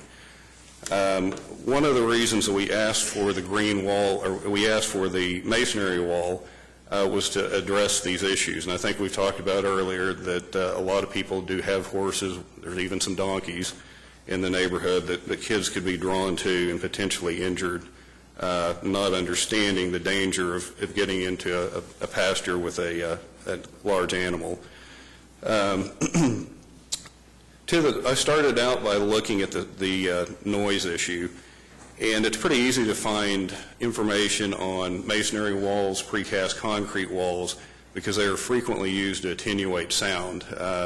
I'm sure that you've all seen that on the highways. We see these large masonry or concrete walls, and the reason we see those is because they're extremely effective at attenuating sound.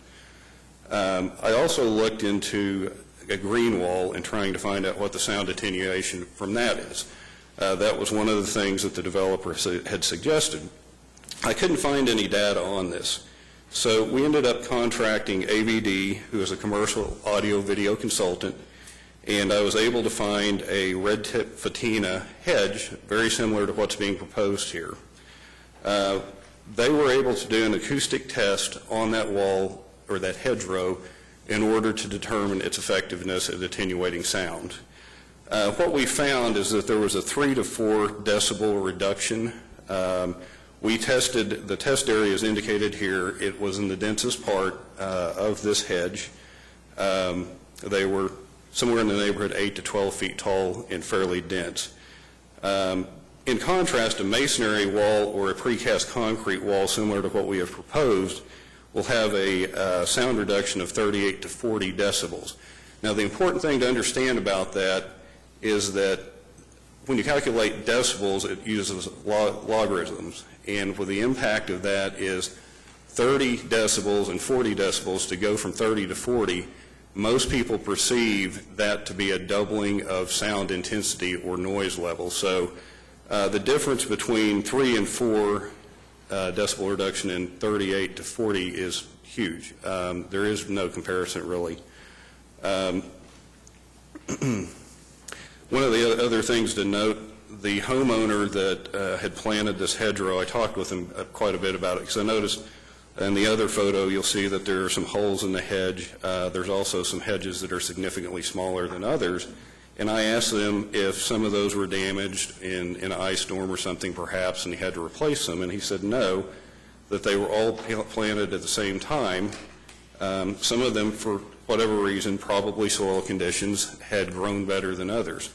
And they're 7 to 8 years old. Obviously, some of them had died, so you can see quite clearly that this really doesn't address the privacy issue either, because it's fairly easy to see through the holes in the hedgerow.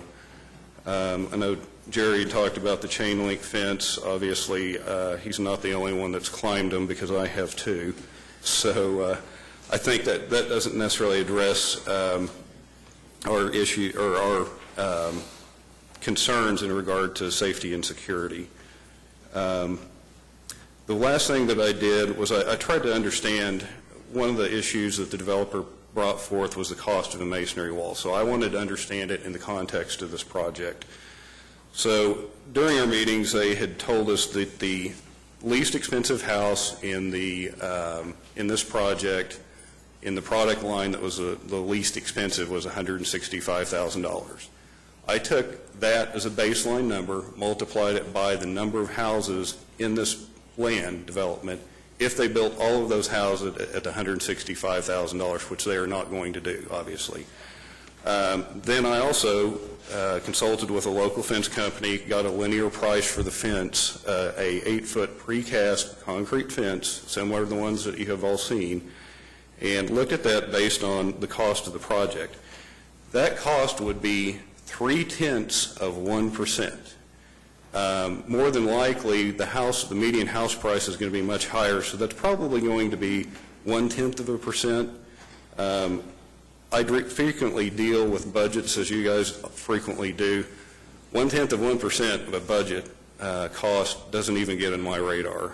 I don't think that it's a large stretch to build this wall to help mitigate the impact on the adjoining neighborhood. Unless you guys have any questions, I appreciate you allowing me to present today.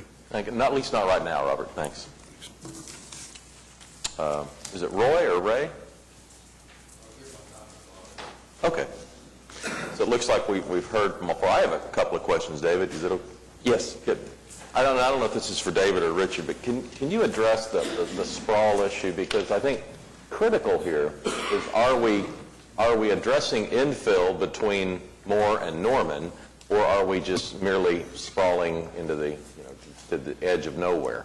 No, that's a great question, Your Honor. And when we sat down to have individual meetings with not only the council but planning commission members, one of the first things we heard from the 4 original no votes was, guys, I'll listen to you, but this is sprawl, this is out in the middle of nowhere, I can't have it. And we presented this map, and if you'll allow us, I'd like to show you, because when we told people that we consider this infill, they kind of looked at us like we were crazy. But when you look at how Norman, Moore, and South Oklahoma City are growing together, that's what this is this is infill development. And there is no retail now, but you've got to have the rooftops before you have the retail. So, and I'll have Richard address the specifics, but he's involved in multiple of these tracts that are all in the hands of private developers. The subject tract fits right here on this map. All over here is already developed, and that's the Featherstone addition. So as you come now south, these are all in Oklahoma City. These are all tied up in the hands of developers that will... Are all those built now, or are those planned? Some are built, some are planned.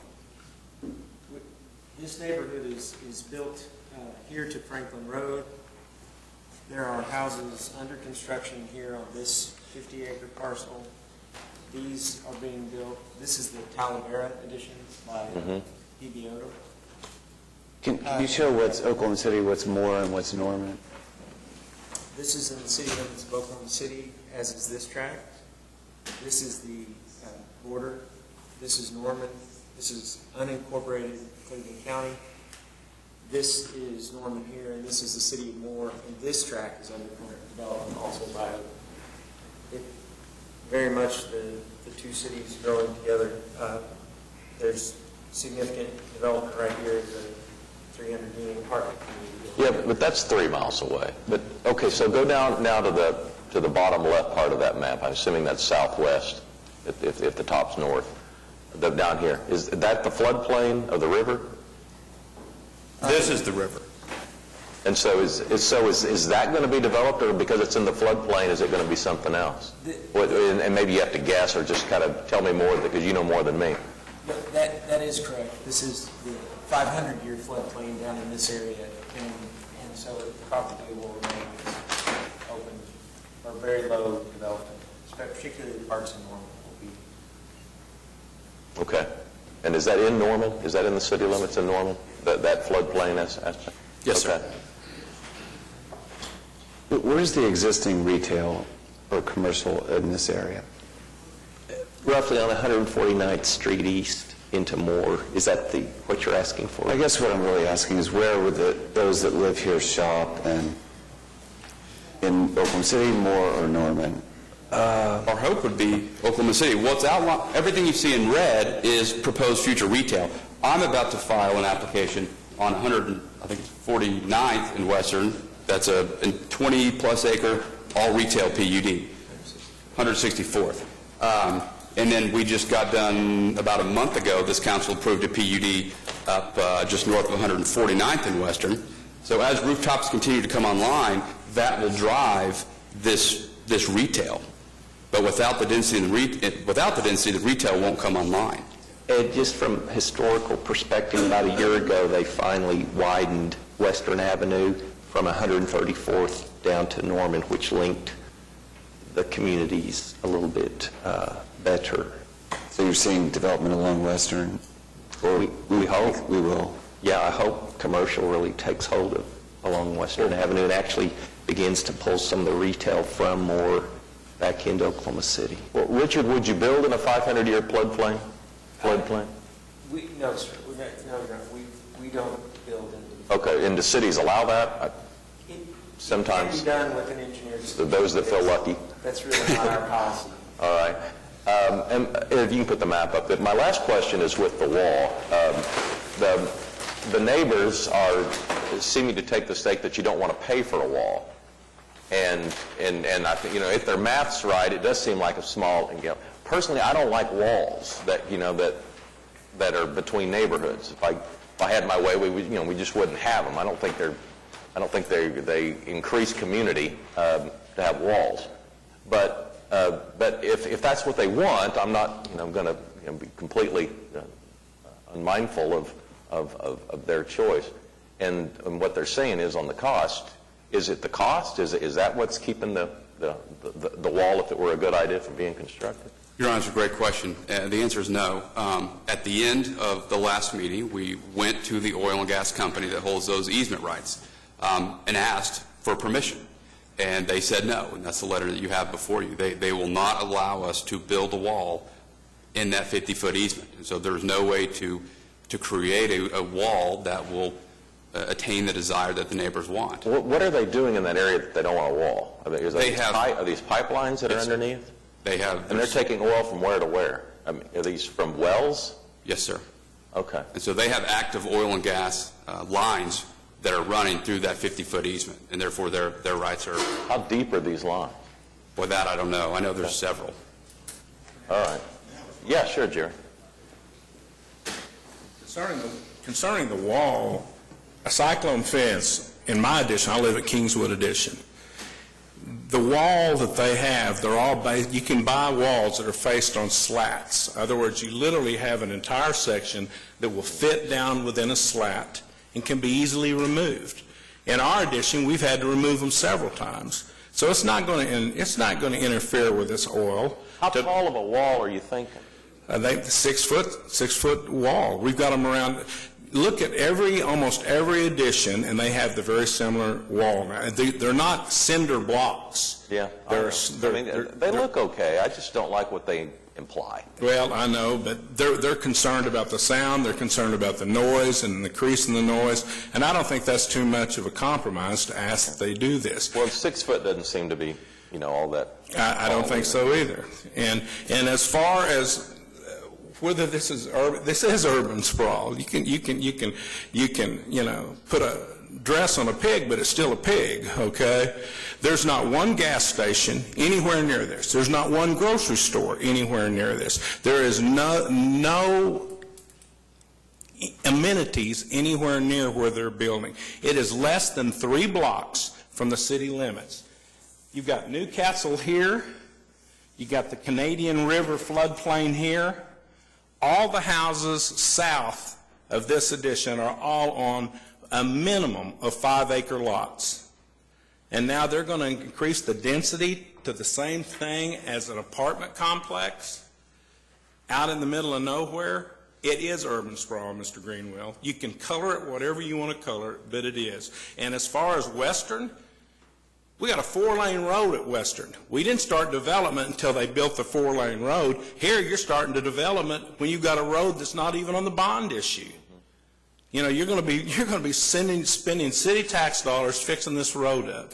It is urban sprawl, and that's exactly what it is. Okay, it's way premature. Let me ask a question to the developer. Okay. You're not going to snap your fingers. This thing's all going to be built tomorrow. I know. And how long is it going to take to start to finish? What sort of implementation plan do you foresee? And is that based on the market, or is that just based on your financing, or how do you go about deciding how fast you'll build it? Usually, we base our estimates on, we base our pro formas and our projections based on historic absorption in the area. This particular neighborhood is probably a 10-year build-out, and just to be able to sell more than 40 houses a year in a given neighborhood, it will definitely put it in the top 20 fastest selling neighborhoods in the city of Oklahoma City if it outperforms that. How many homes are in this neighborhood? I believe we're with the reduction in lots, we're down to 469. Okay. I'm through. David? I have a question, too. Please. Somebody mentioned not doing a traffic analysis. What was the reason for that?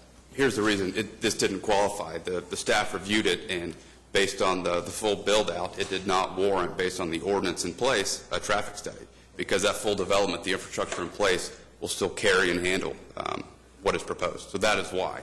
And then the density issue that came up, those numbers don't seem correct, but that's just me thinking. So do you have any response to that? Here's the density issue. Our density within the entire development will be 3.17 dwelling units per acre. Your standard R1 per code allows 7.26 dwelling units per acre. This is significantly less dense than most single-family developments that my clients typically come before this council on. Now, there was a comment that it's more dense than an apartment complex. The R4 development regulations in the city allow 34 dwelling units per acre. So this is 12 times less dense than that, but significantly less dense than typical R1 and significantly less dense than existing R1 abutting us to the east. Okay. David? Well, just a few comments. First of all, I appreciate the comments to everybody. Both the homeowners and the developers have been trying to reach a compromise, and unfortunately, we're just not there. I do want to also express appreciation for bringing out the conditions of the roads in South Oklahoma City, both Portland Avenue and Pennsylvania Avenue, and there's several other areas really need significant attention. On Portland, we've got a brand new elementary school that'll open in August, and as Patricia mentioned, it's just a 2-lane country road with no curbing. We really need to get monies out there. The same's going to happen with Pennsylvania. As we do our next bond election, South Oklahoma City really has to take a large portion of that focus when we look at roads throughout South Oklahoma City, Pat. So just to give you guys a heads up. But there are many roads. I'm not trying to support the developer in this comment, but to me, living in South Oklahoma City as long as I have, I don't think of this necessarily as sprawl. We are so used, even though we are on May Avenue, we're west of May Avenue, of driving to Moore, driving to Norman. This just seems like our big South Oklahoma City neighborhood from my perspective. So the issue of sprawl, actually, had we developed these roads into 4-lane roads several years ago before the development took place, then I would say, yeah, we're inviting sprawl to take place. Just the opposite is happening. One of the problems we have is Moore Public Schools is the fastest growing school district in the state. It's been that way for the last 3 or 4 years. It's a great school system. People want to live in this area of Oklahoma City and allow their children to have quality education. That's one of the problems we have in South Oklahoma City. I have seen some indications that Ward 5 may be the fastest growing ward in the city, outpacing Ward 8 when we come to our next census in about 5 years from now. There's a lot of available space out there for development, and I think it's just going to continue to attract attention. We have seen a reduction in the density as far as it relates to Track 2, the smallest areas. Now, the smallest lot as it abuts or is adjacent to these larger acreages is 7,100 square feet, I believe. Is that correct, David? Yes, sir. Okay.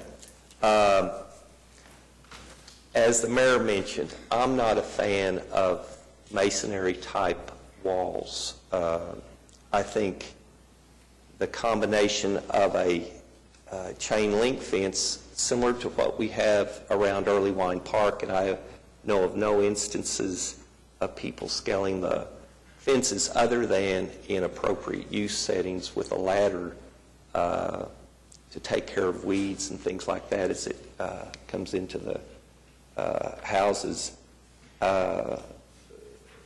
People overcoming that barrier, and then you combine it with the shrubs and trees that'll be placed in this 50-foot easement, which is as wide as a 4-lane street. And in a more residential area, a 4-lane street provides a buffer between neighborhoods to where we're not as concerned with the same size of lots.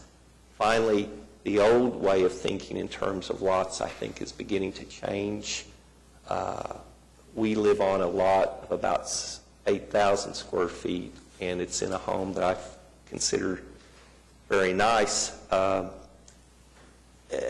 yet homes like ours are now being built on lots smaller than that. My son just recently moved out to Knoxville. He's got a home bigger than ours, and it's on a smaller lot. They just don't provide much spacing in between these lots anymore.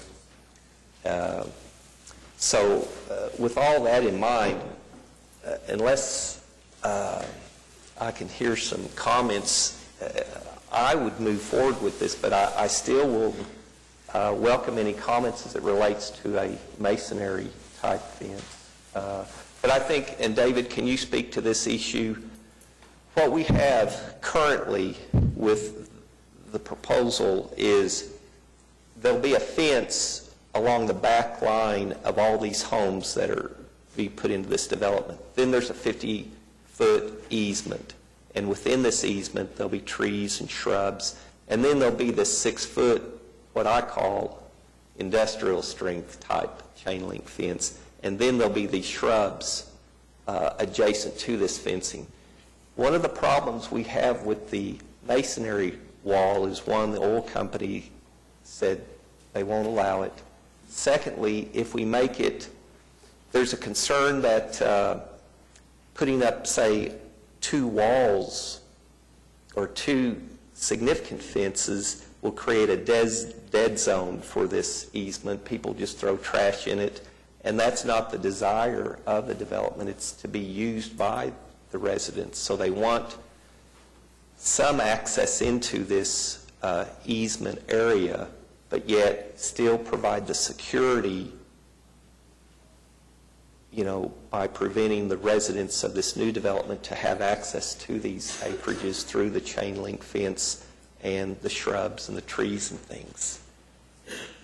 And I apologize for those of you who live in these developments. I'm sure you're thinking as I'm saying all this that I really don't care. I do care about your situation. It's just from my perspective, this seems like a good way to protect your area in a at least intrusive manner possible. I think you are going to have the security through this chain link fence combined with the shrubs. You'll have you won't even be able to tell how many lots are being built because you just can't see through these hedge roads. David, what's the timing as far as putting in this fence, the shrubs, and the trees in this easement area? We're willing to do the whole hedgerow up front, and the fence up front. And as Richard said, you're looking at a multiple-year build-out, and the northeast corner, which has been the most concern, we believe will be several years away.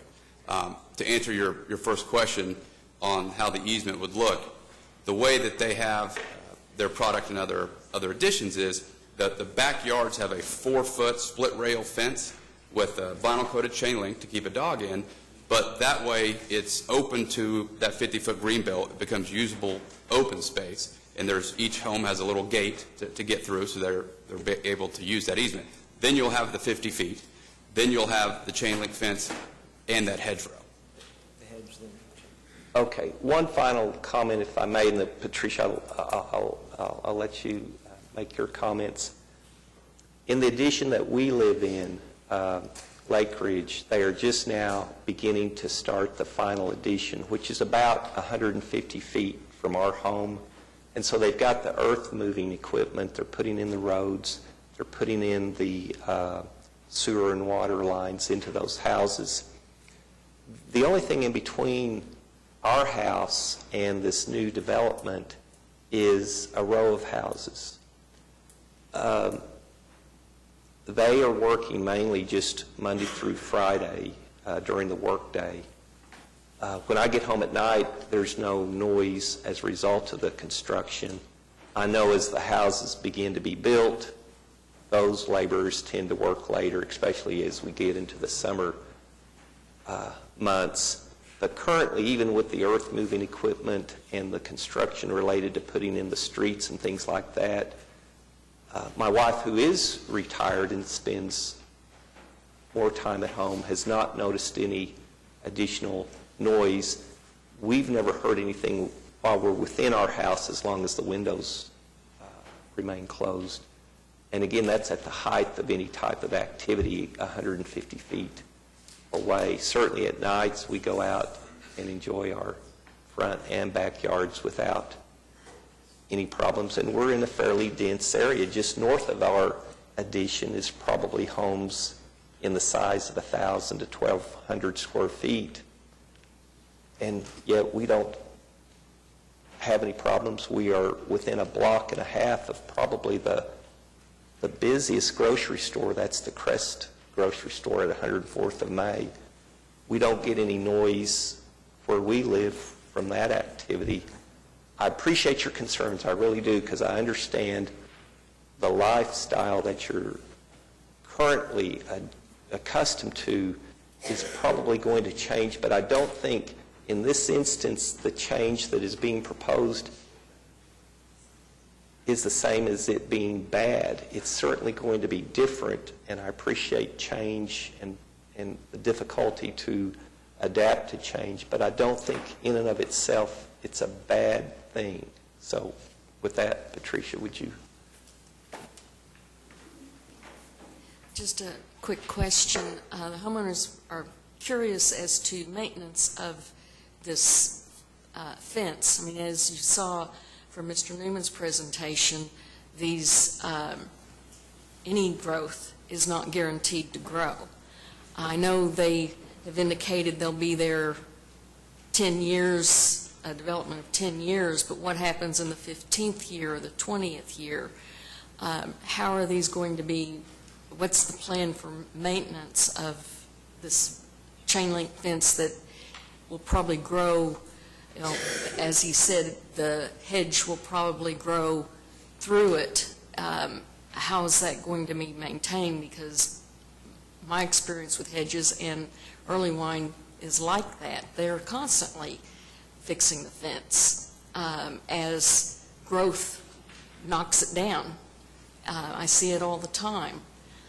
I live not very far from there and pass it all the time, and the fences appear to be a constant maintenance. Well, David, can you address that? Absolutely. All of Ideal Homes neighborhoods are mandatory HOA that are professionally run, and so this will be maintained by the HOA. It'll be irrigated in compliance with city codes, and therefore we will ensure that it grows and is maintained in proper order. Okay. And as it relates to Early Wine, the problems is when the trees have been planted too close. The shrubs themselves, I don't think, have broke through and had any damage to the fence. And we live next to that. I mean, our backyard is adjacent to it, and we don't have any problems from that perspective. So, Ed. Ask you about the road. I thought the pictures were powerful. I mean, what are your thoughts? Have you driven on that road? What are your thoughts on what would happen over the next 10 years to that road? And okay. Because it seems like one part of sprawl is that you're subsidizing the development with city infrastructure. And right. Do you think we are going to need to replace that road? Or? Yes, definitely.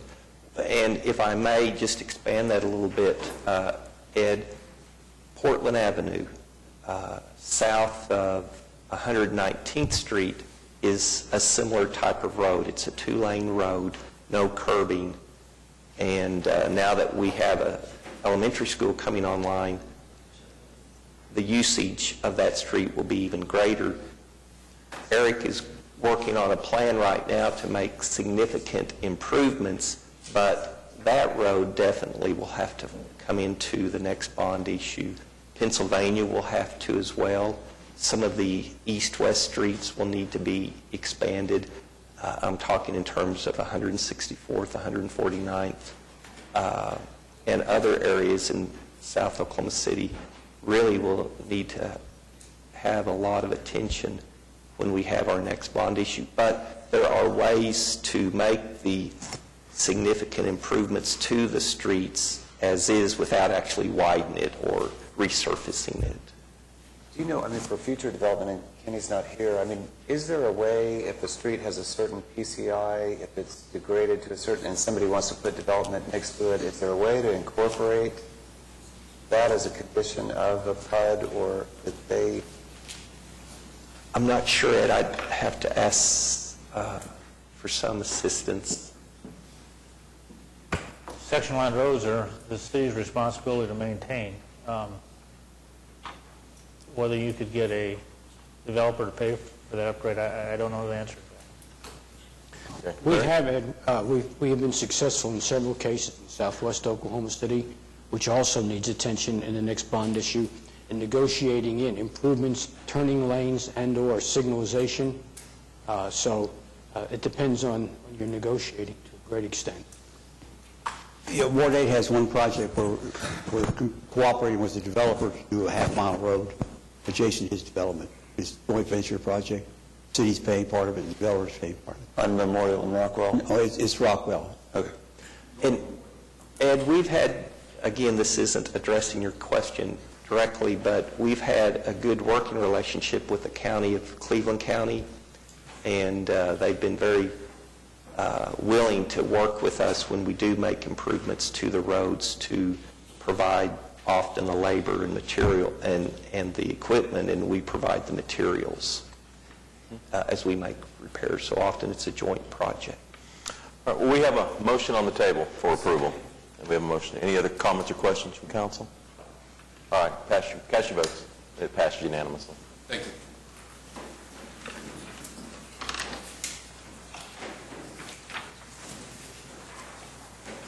Item 8A2 is a zoning case in Ward 7 at 1415 Northeast 63rd Street. It's currently a plan unit development and an urban conservation district, and it would become a new simplified plan unit development. John? All right, thank you, Mr. Mayor. I see the applicant is present. I'm going to ask the applicant to please come forward. There's been the Neighborhood Association for Persimmon Hills and the applicant has been working hard on this for a year. As you can see, it was deferred several times, and now comes in front of us. The packet says there's protests, but a few weeks ago we conducted a community meeting in regards to this application, and there is no protest. Go ahead, Mr. Box. Thank you. David Box, 522 Colcord Drive. I'd like to first thank Councilman Pettis for your involvement in this. When we first set out to do this project last May, there was significant protest. But we've been able to work with the councilman and the neighbors, and they're now on board. My client, Jenny Daughter, is also with us here today, who owns Coles Garden. What she's proposing to do is to build a new office building on the Coles Garden property. She owns a wholesale insurance company, and she wishes to put her business on the property. It'll be a single story, but what she wanted to do was match the materials and the beautiful design of the Coles Garden facility that's already in place. So what you see before you now are the renderings of the new building that'll match and be in conformance with what's already there. And what we've done is a spud that'll only really allow the uses that she needs for her building. So it's essentially a decrease in intensity in the zoning. And so with that, I'd be happy to answer any questions, as well as Jenny. Okay, quick question. The hours of construction?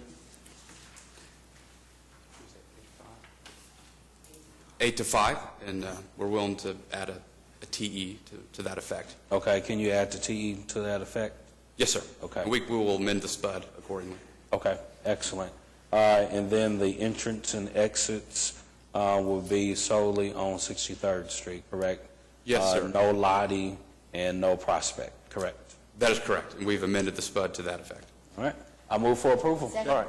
Moved and seconded with the amendments as noted. Cast your votes. It passed unanimously. Thank you. And thank you to the Neighborhood Association, and also thank you, Ms. Woods, for working together. Item 8B is for some alley work in Ward 7. John, you okay with this? Thank you, Mr. Mayor. This item is in reference to the GE campus. So I am okay with it. I see the applicant is present. I move for approval. All right. Cast your votes on 8B.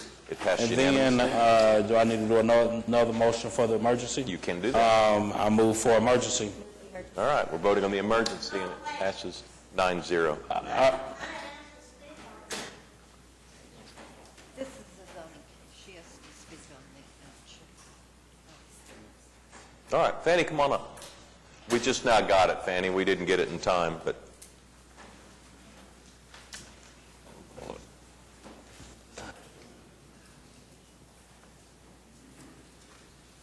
Good morning. We'll need your name and address for the record.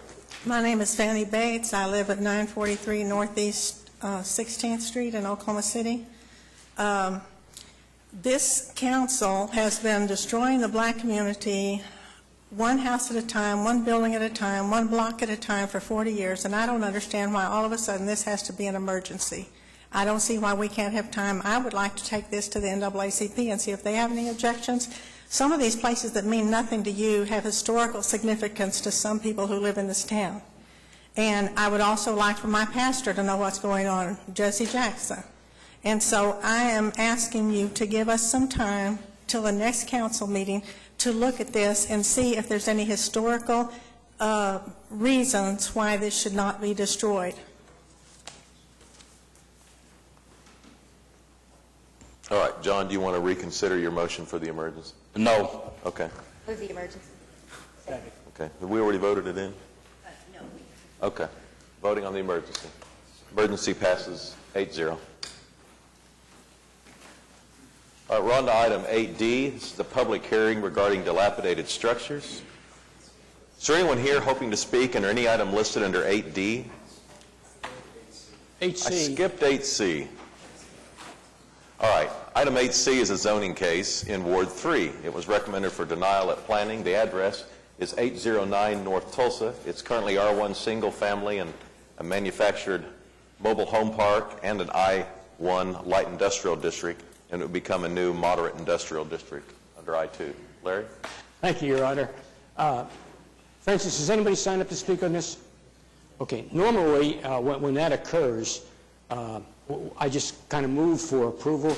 But this has, I think you need to know some of the history on this. So the applicant is present with his representative. And if you would, just give the council a brief overview on where we were and where we are today, and then we'll take any questions the council may have, if that's okay, Your Honor. Okay.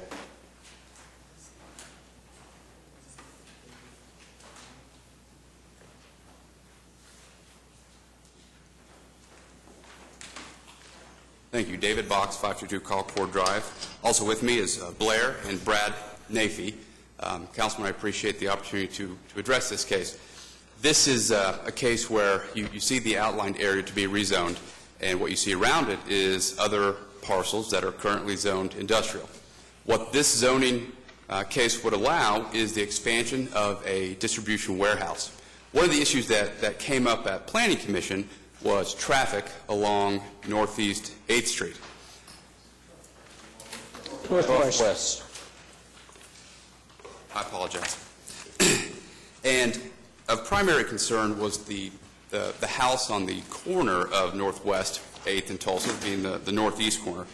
And what you see in your packet that I've given you that has the Google drive-by screenshot is the current existing condition, and there's been some problems with the curb. So what my client has agreed to do, and he's worked with the neighbors extensively over the past couple months and even as late as yesterday, if you turn the page over, it reflects what my client is proposing, and that is raising that curb level, adding some significant landscaping.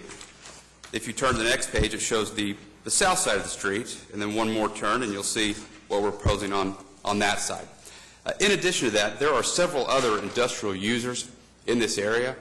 So my client reached out to those folks and made sure that there was not just an effort on behalf of them to avoid 8th Street, but it was a coordinated effort with all the other industrial users to make sure that access on 8th Street as a through street did not happen. My client actually rented or purchased some video equipment and put a camera up for a 24-hour period on the highest intensity day that they have. What they found was there was 2 trucks that came from Portland down 8th to access their facility. They handled both of them and let them know that that was no longer acceptable. We've also been able to form a relationship with one of the neighbors to the point where the neighbor has emailed Mr. Nafee and told him when there was a problem, and Mr. Nafee dropped what he was doing, chased down the truck, and let him know in no uncertain terms that that was not going to be appropriate and that wasn't going to be happening at his facility. That neighbor is now reassured and appreciates the effort that he's done and knows that he's got his email and he can call him or email him if the problem continues to happen, and he'll fix it. So we think we've made significant headway with the neighbors, and I believe that's why now today you have no one that has signed up to speak. At the Planning Commission meeting, the applicant was not prepared for the discourse that took place, and there was quite a bit of emotion about these 2 lots. And in being sympathetic towards the neighbors, the Planning Commission voted to deny this. But Mr. Nafee and David have worked very hard with the neighbors, with the surrounding businesses. This is a challenging thing. The solution that's come up will actually improve the neighborhood and will allow the facility to be built on the recently acquired land, which was at one time a mobile home park, which has now been purchased and will be converted into the warehouse that you see the picture of. And so while I personally do not partake of the product that Mr. Nafis serves. Everything is legal the way it is right now, and unless the council has some objections, I move for approval. All right. Comments or questions on item 8C? The motion is to approve. Cast your votes. And it passes 7-0. Thank you. Item 8D is a public hearing regarding dilapidated structures. Is there anyone here hoping to speak under any item listed under 8D? All right, how about a motion then? Cast your votes. It passes unanimously. Item 8E is a public hearing regarding unsecured structures. Is there anyone here hoping to speak under any item listed under 8E? All right, how about a motion? Cast your votes, and it passes unanimously. We're on to item 8F, and this has to do with the consolidated plan. And Steve Rhodes is here today to go through a presentation explaining to us what is included in the comprehensive plan, consolidated plan.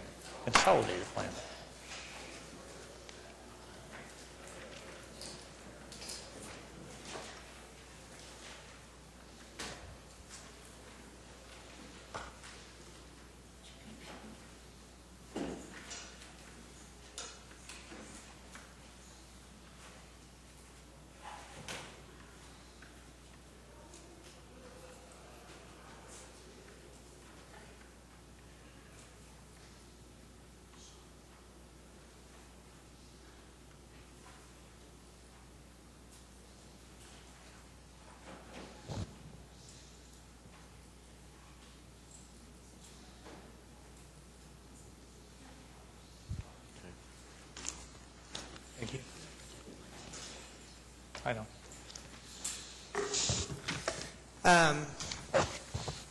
Consolidated plan is a 5-year strategy to provide decent housing, suitable living environment, and expand economic opportunities, principally for persons of low and moderate income.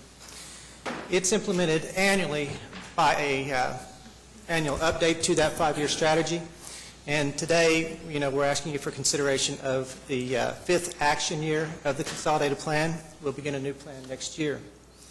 The 5th action year plan also amounts to the application for the 4 formula-based grants that are administered by the Department of Housing and Urban Development. They include the Community Development Block Grant, Home Investment Partnerships Program, Emergency Solutions Program, and Housing Opportunities for Persons with AIDS. By far, the larger of those grants is the Community Development Block Grant. The Home Investment Partnership Program is the second largest, and the other 2 programs are around $500,000, and the Emergency Solutions Grant is about a little over $300,000. What's happened over the term of the consolidated plan is that the city's normal allocations are down about $2.5 million from 2010.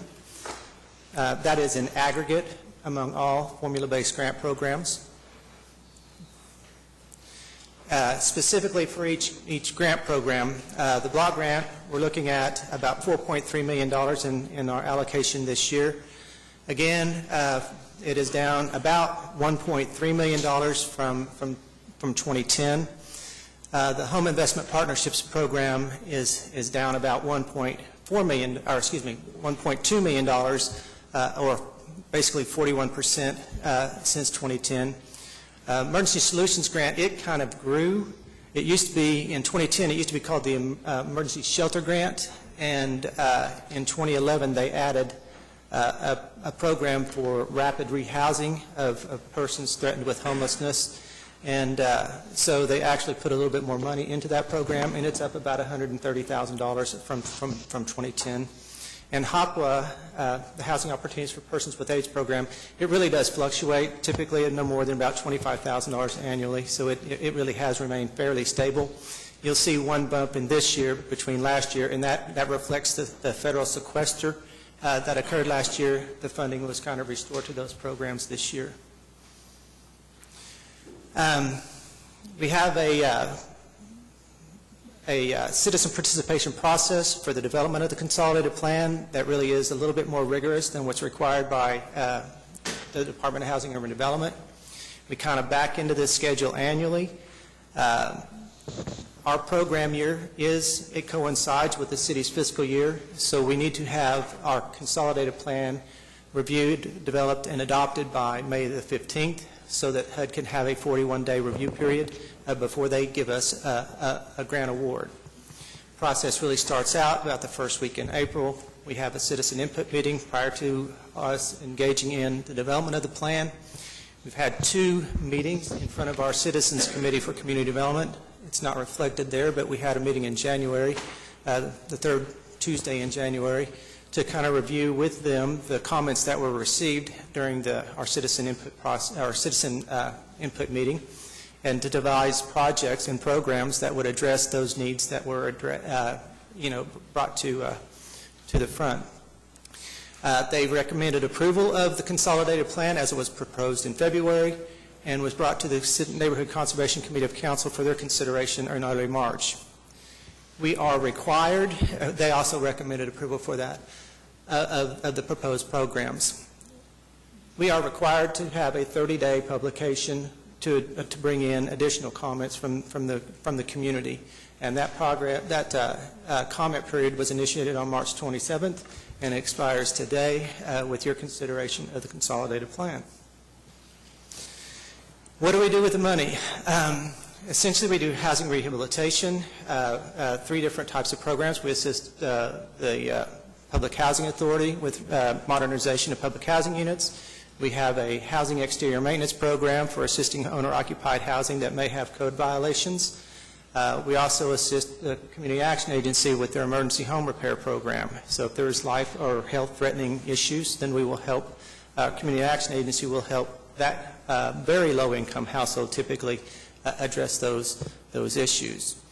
We have a Strong Neighborhoods Initiative program that we've talked about considerably, 3 different target neighborhoods where we are kind of holistically trying to address needs in those neighborhoods, whether it be infrastructure, whether it be public services, or housing rehabilitation activities.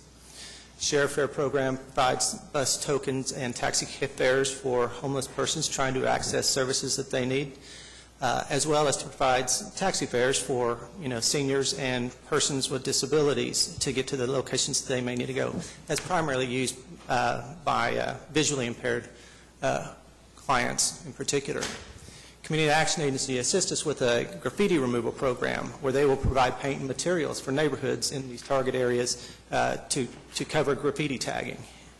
And they also provide a small business training program for us. It's about a 6-week course. And once prospective business owners or trying to expand, business owners who are expanding their businesses, once they complete the course, they'd be eligible for economic development assistance provided by the agency as well.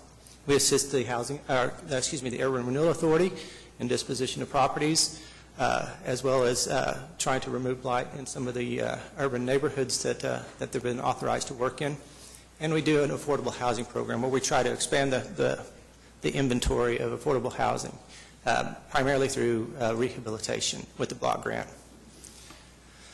Home Investment Partnerships Program, it's like the name says, it is all about housing. And with that program, we provide down payment assistance. Again, we do more housing rehabilitation. The difference between housing rehabilitation with block grant and home is that once we touch a house with a home dollar, we have to bring the entire property up to code.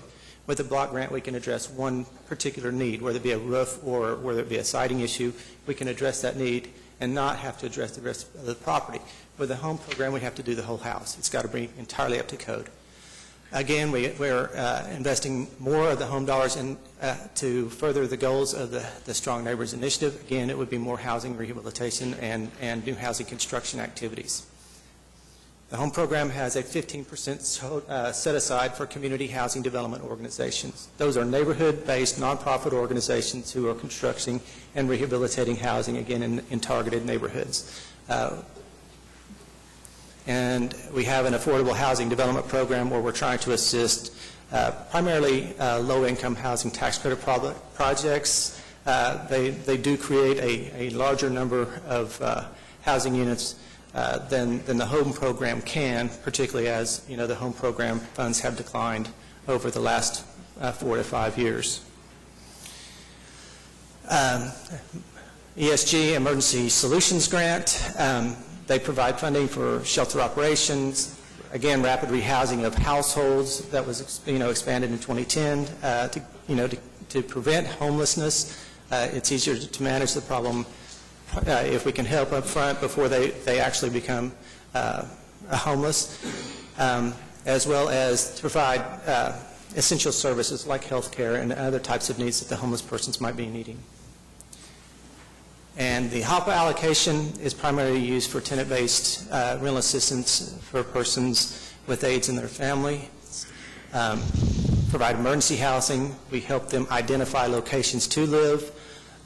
So those are some of the types of activities that are under the HAPA program. And again, we have a strong partner in HUD, and we appreciate the technical assistance and the funding they provide to us to take and provide these necessary programs. With that, I'll be happy to answer any questions. Okay. Questions for Steve? I just have a question for Pat and Larry. I mean, as we're seeing some of the funds for affordable housing decrease, and I know you've both invited me to go to the Economic Development Trust, and I'll do that eventually. But as we see projects like this morning, where we had $4 million in grants for residential apartments with TIF funds, is it possible to, as many cities do, have as a condition of those TIF funds some affordable housing component with the development? Brent told us today that he was trying to get to a return of investment of 8%. 8% sounds pretty good, especially if the stock market ever goes down. 6 or 7% might sound good. Is it possible? Has that been talked about in the past? Is that possible going forward to incorporate that into some of these TIF developments? I think it already is. Okay. My understanding, in their financing operation, they have to allocate so many apartments in an apartment complex, for instance, to lower income, and they can't identify those. They can't have a different colored door on it, for instance. But they're just in there, and it's part of the financing arrangements they have with the government, guaranteed loan, whatnot. Well, the two that we approved today didn't have any. Yes, they did. It did? I think they did. Okay. My understanding is it didn't, but I could certainly be wrong. Well, that's part of the... Normally, their financing document will contain those restrictions. Okay. Ed, I know that Gary Brooks' development at Bricktown Absolutely, right. includes affordable housing, and that was, I think there's some HUD dollars in that project. Right. Which would require that. Right. Would it be advantageous, Mayor, to have Brent come in if he's here and just speak to that question right quick? Mr. Ryan? We sure can. Steve, in the meantime, it's been a long time since I sat on your Citizens Committee for Community Development.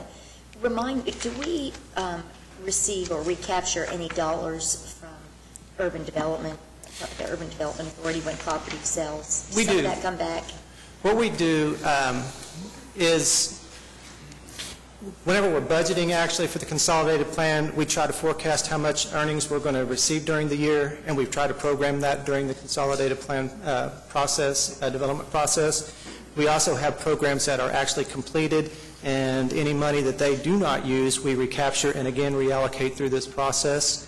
With regard to the Urban Renewal Authority specifically, they do provide probably the largest amount of money to us whenever they dispose of properties, particularly in certain areas. They are required to give us all the money back, and then we go ahead and reallocate through this process as well. How about the Section 108 loans? Do we have the capability to make those anymore? We do, and we have one outstanding loan right now to HUD. Section 108 program is where we actually borrow the money from HUD, and then so we're obligated to repay those dollars. The loan fund that we have has a portfolio of 4 loans in it. One of them is for the Embassy Suite that's growing out of the ground now. We have a Shepherd Manor, an assisted living center that is trying to get up and running right now.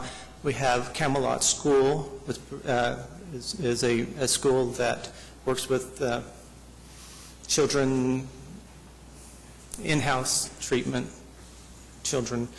And we have one called Commercial Concepts, which is a commercial manufacturer of cabinetry.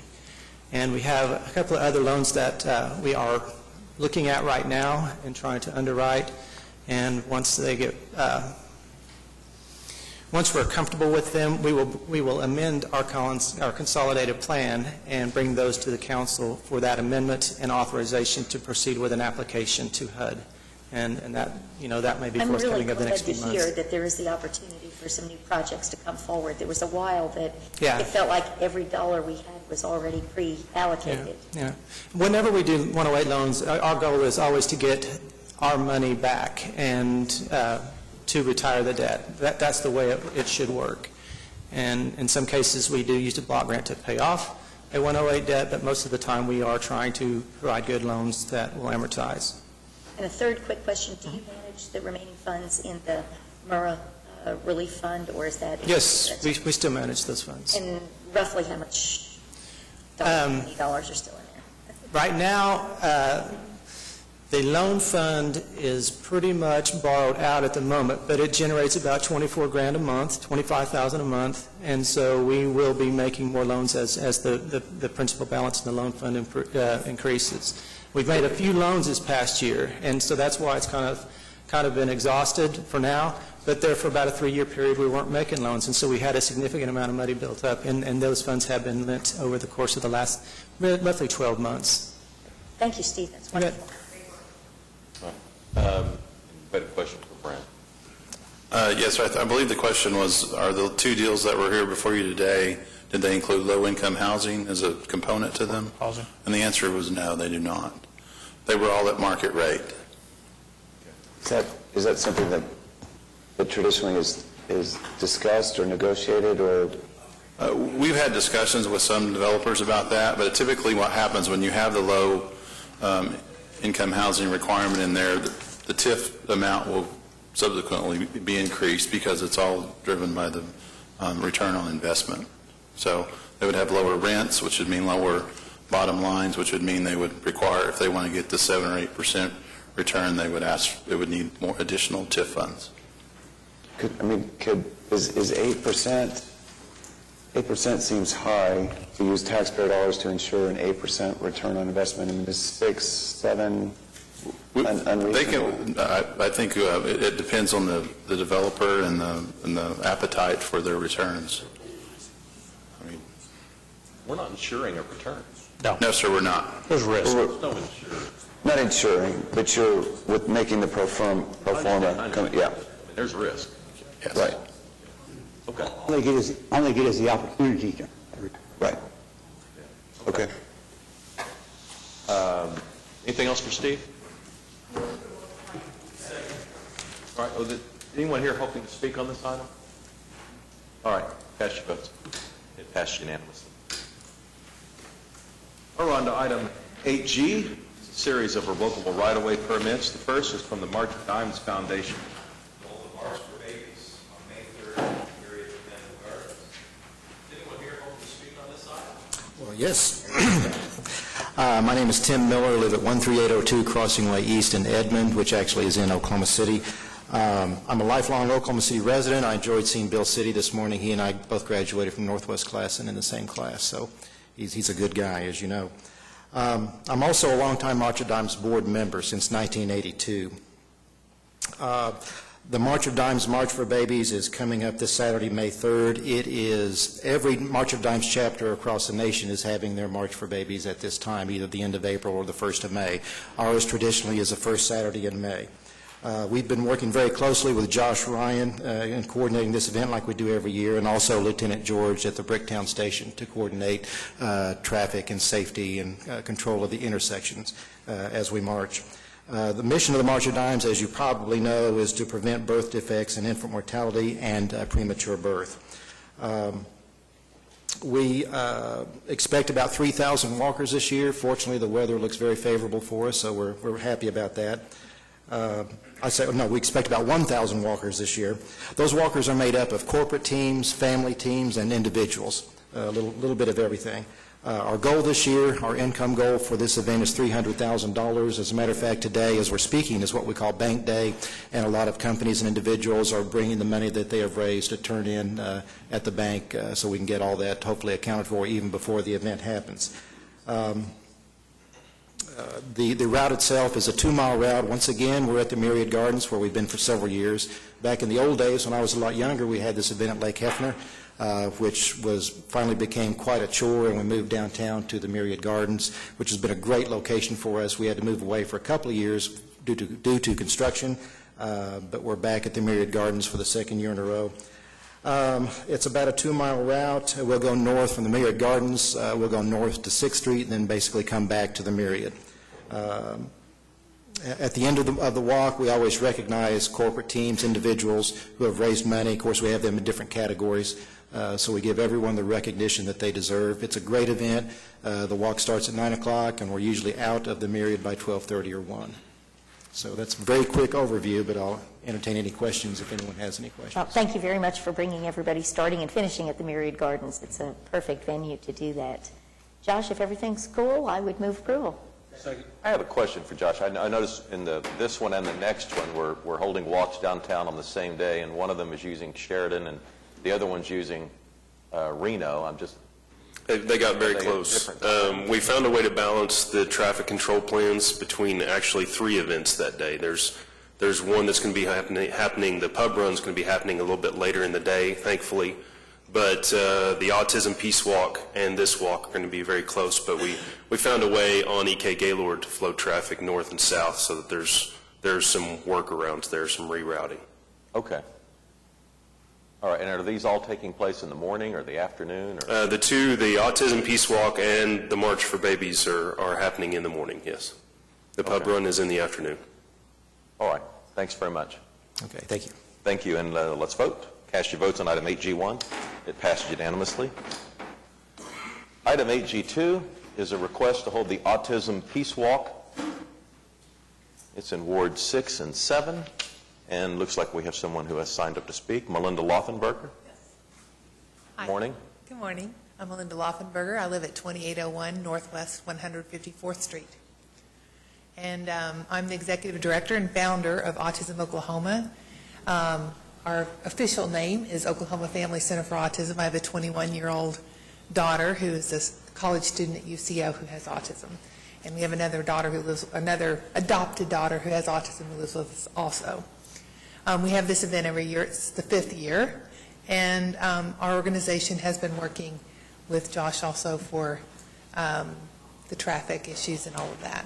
It's a combination walk, 1-mile fun walk, and a 5K. And it's in Ward 6 and 7. 2 of you like to comment? All right, cast your votes. It passed unanimously. Thank you. Thank you. And item 8G3 is a request from Whiskey Chicks Parlor to establish some outdoor beer and food service in Bricktown. Kevin McCracken?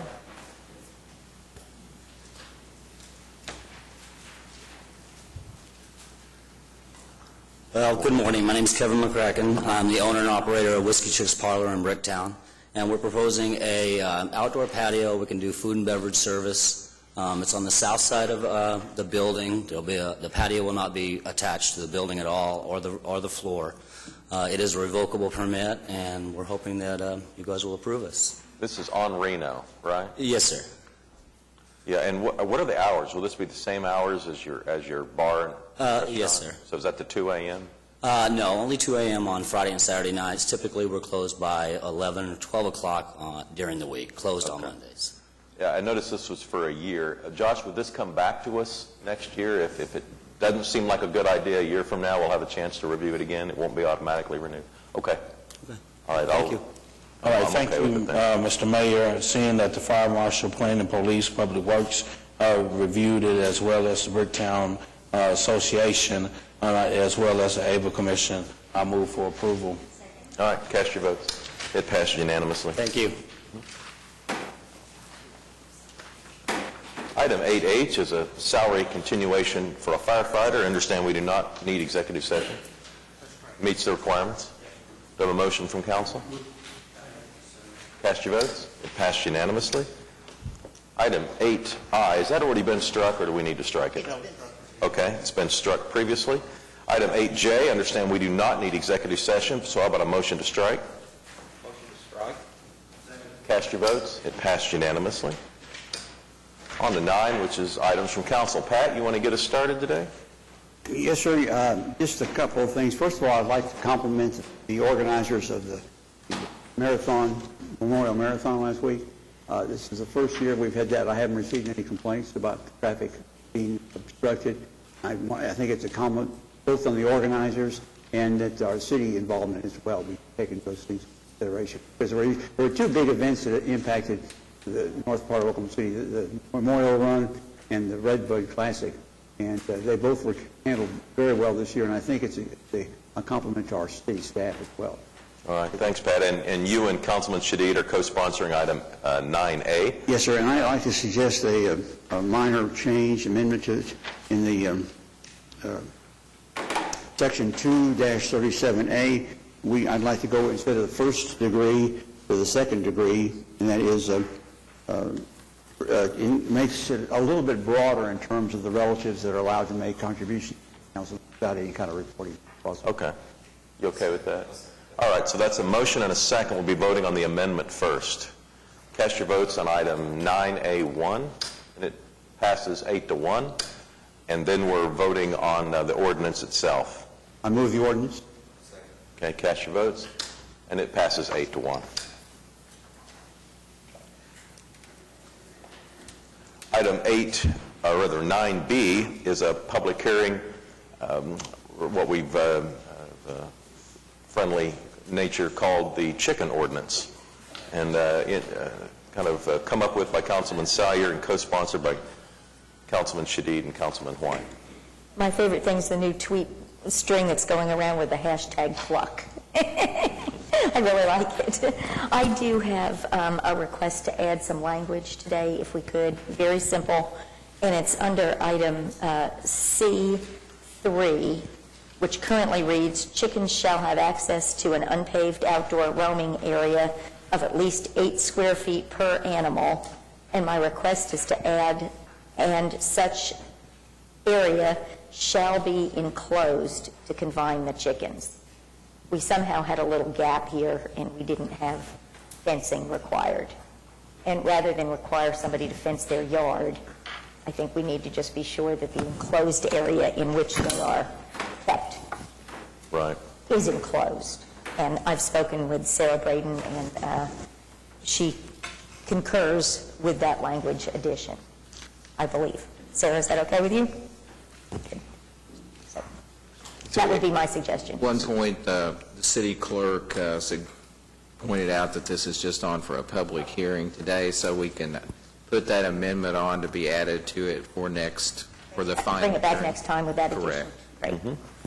Great. So eight chickens, so it'd be 64 square feet. If you wanted to have 6 chickens. Sorry, 6. You're not required. I mean, that's... So 48 square feet enclosure. Right. If you have 1 chicken, you just have to have 4 feet. 8 feet. Right. You have to have 4 square feet, yes, of space per chicken. So if you have 1 chicken, you have to have 4 square feet. Okay. If you have 6 chickens, you have to have 48 square feet. Okay. And just your fence in your backyard does not count as that enclosed? Is that what I'm hearing, or? It would count. The fence would count. Right. Okay. We're just trying to prevent, we were trying to say you don't have to enclose your entire yard if you enclose the space in which the chickens are kept. Got it. And they're currently, the way it's written right now, it would be a violation of Chapter 8, which relates to animals, if you allowed domesticated fowl to run at large out in the community, and they could be confiscated. But Charles in code enforcement is really concerned about how complicated that is. And so if we could just require that at least the area in which the chickens are kept is enclosed, I think it solves a lot of future enforcement problems. So I'd recommend that we add that language when we bring it back for the final vote. All right. This is a public hearing. We have a number of people that have signed up to speak. You guys want to say anything before? Okay. Clement Braden? I'll ask everyone who's coming forward to keep their comments to 3 minutes or less. Morning, Clement. You might want to pull that mic down and then give us your name and address for the record, please. My name is Clement Braden. I live at 1143 Northwest 38th Street in Oklahoma City. I think that I'm very glad that we can have backyard chickens with a permit now. I think that's a very good thing because They give you fresh eggs, which are very healthy, and they also come from happy chickens, which can be very different from store-bought eggs from big corporations. The noise is not a huge deal. They do not make very much noise. The noise is mostly from roosters, which I do not think should be included in the permit. They also make very good pets, and they're very nice to humans, and they give good hands-on experience for young people. Thank you. All right, thanks, Clement.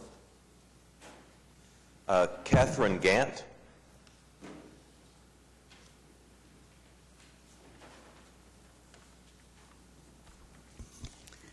Hello, my name is Catherine Gant. I'm from 3701 Northwest 67th Street in Oklahoma City. I'm also speaking today as a representative of the Urban Agriculture Coalition that has built up over the last year. And I'm also an adjunct instructor at OSU OKC in horticulture. Mainly just wanted to say, on New Year's Eve, this council gave Urban Agriculture a unanimous vote of confidence. And so on behalf of the coalition, we just want to thank you for that. Since that vote, the members of our coalition have witnessed a huge surge in interest and an outpouring of support. And as a result, we planned a bunch of activities for 2014, including an urban agriculture film series. We're coordinating with businesses and organizations downtown to do that.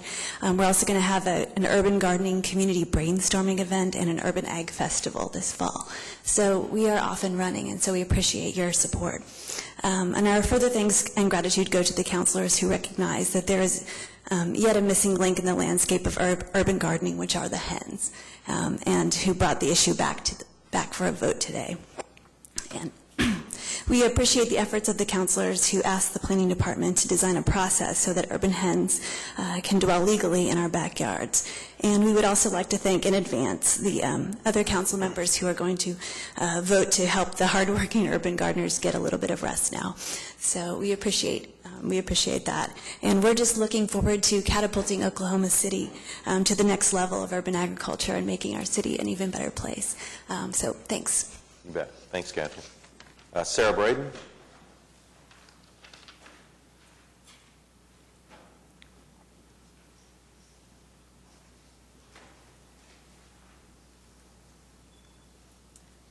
Sarah Braden, 1143 Northwest 38th Street, Oklahoma City.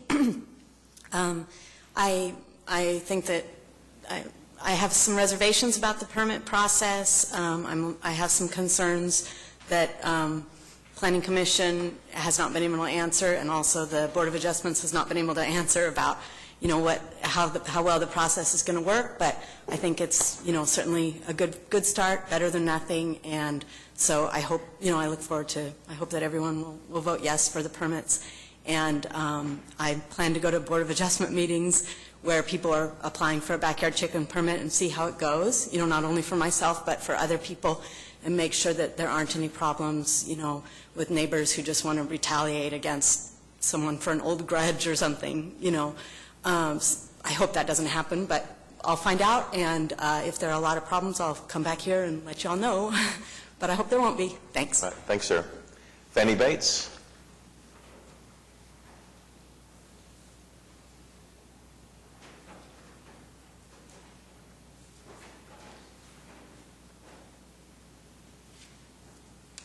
My name is Fanny Bates, 943 Northeast 16th, Oklahoma City. First, I want to clarify what I said earlier. I did not mean this council had done things that had harmed people in the past. I meant historically these city council had done things that had harmed people in the past.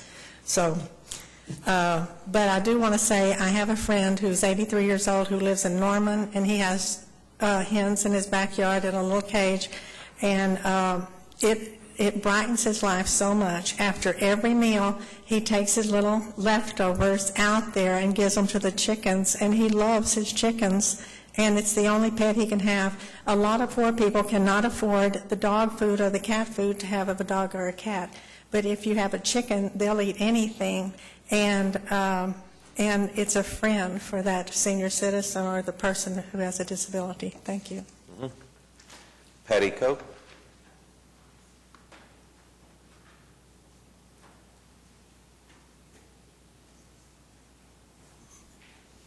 Hi, I'm Patty Cook, KOCH, 5101 Northwest 20th Street, Oklahoma City. And I guess I'm a minority today. I'm also president of Windsor Forest Neighborhood Association. I'm with WAND, and I'm with WABG. And I have moral support with Linda Palmer is here. She is the president of Hillsdale Neighborhood Association. I know some of you like statistics, and I just heard I can only talk 3 minutes, so you're not going to get any statistics from me today. I think it's very admirable that a lot of people want to go back to raising chickens. I'm all for it. What I don't like and what I have heard is I think it should be kept like it is now at an acre. I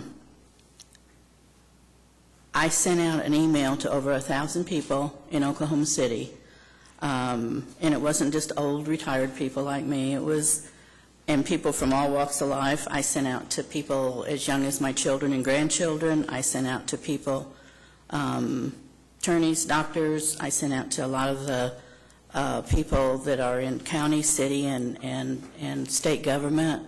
Sent out to people that work in barbershops and floral. So all walks of life.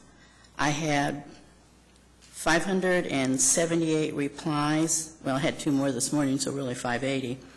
Of those, 537 definitely do not want chickens in their neighbors' yards. 43 said yes, that would be okay, and of those 43, 40 said if. And that seems to be a big word that we hear around here, if. And the ifs were if they follow the ordinance, if they're clean, because I heard from a lot, I don't know anything about farming, I'm not a farmer, but I heard from a lot of people that farm, yes, chickens are messy, yes, they are smelly. Well, they're not if people keep it clean, just like with dogs, but okay, who's going to enforce that? My understanding is Charles Locke has 30 to 35 inspectors for 661 square miles. I'm thinking he's got more than he can say grace over right now. Also, the inspectors cannot go in the backyard. So does that mean that if somebody next door has chickens and you have a problem with them, are you going to have to file a complaint and go to court? Those are just things that I think people need to think about. There's property values. I talk to realtors. And I want you to answer this to yourself honestly. You don't have to answer me, but answer to yourself honestly. Do you want chickens next door to you? If you went out to buy a home and you had 2 homes that were comparable, price-wise and everything else, one was next door to chickens and one wasn't, which one would you choose? And I'm serious about that. I talked to a lady that was very upset when they tried to sell their home. There were chickens next door. They took a loss on their property. So property value, I talked to some real estate agents because I was just curious. Real estate goes down, and it does. A lot of times your real estate goes down because people do not want to live next door to somebody that raises chickens. I was going to ask about fencing, but I think Meg kind of answered that. We were kind of concerned about the chickens and what kind of containment there would be. I didn't know, and you probably laugh at this, I didn't know chickens could fly. So they can, if the coops don't have chicken wire, I guess, over the top, they can fly out unless their wings are clipped. You may have already known that. An acre of land is only 43,560 square feet, which isn't all that much. But you start putting chickens in a little confined area, and I know people say, well, I'd rather live next door to chickens than barking dogs. Well, you're talking apples and oranges. Dogs are domesticated, they bark, they smell, and I understand that. But we already have dogs. Do we need something else to add to this? I guess I'm going to lie, there are some statistics. I did look up in Ponca, Oklahoma, chickens must be kept 100 feet from a neighbor's house.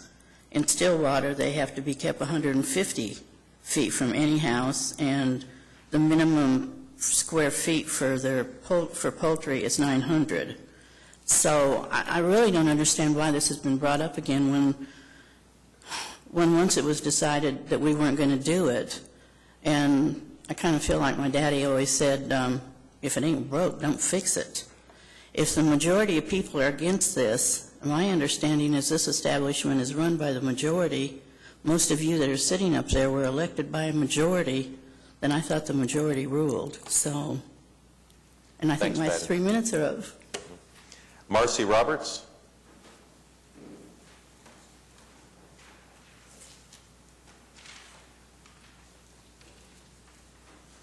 Hi, I'm Marcy Roberts. I live at 609 Northwest 47.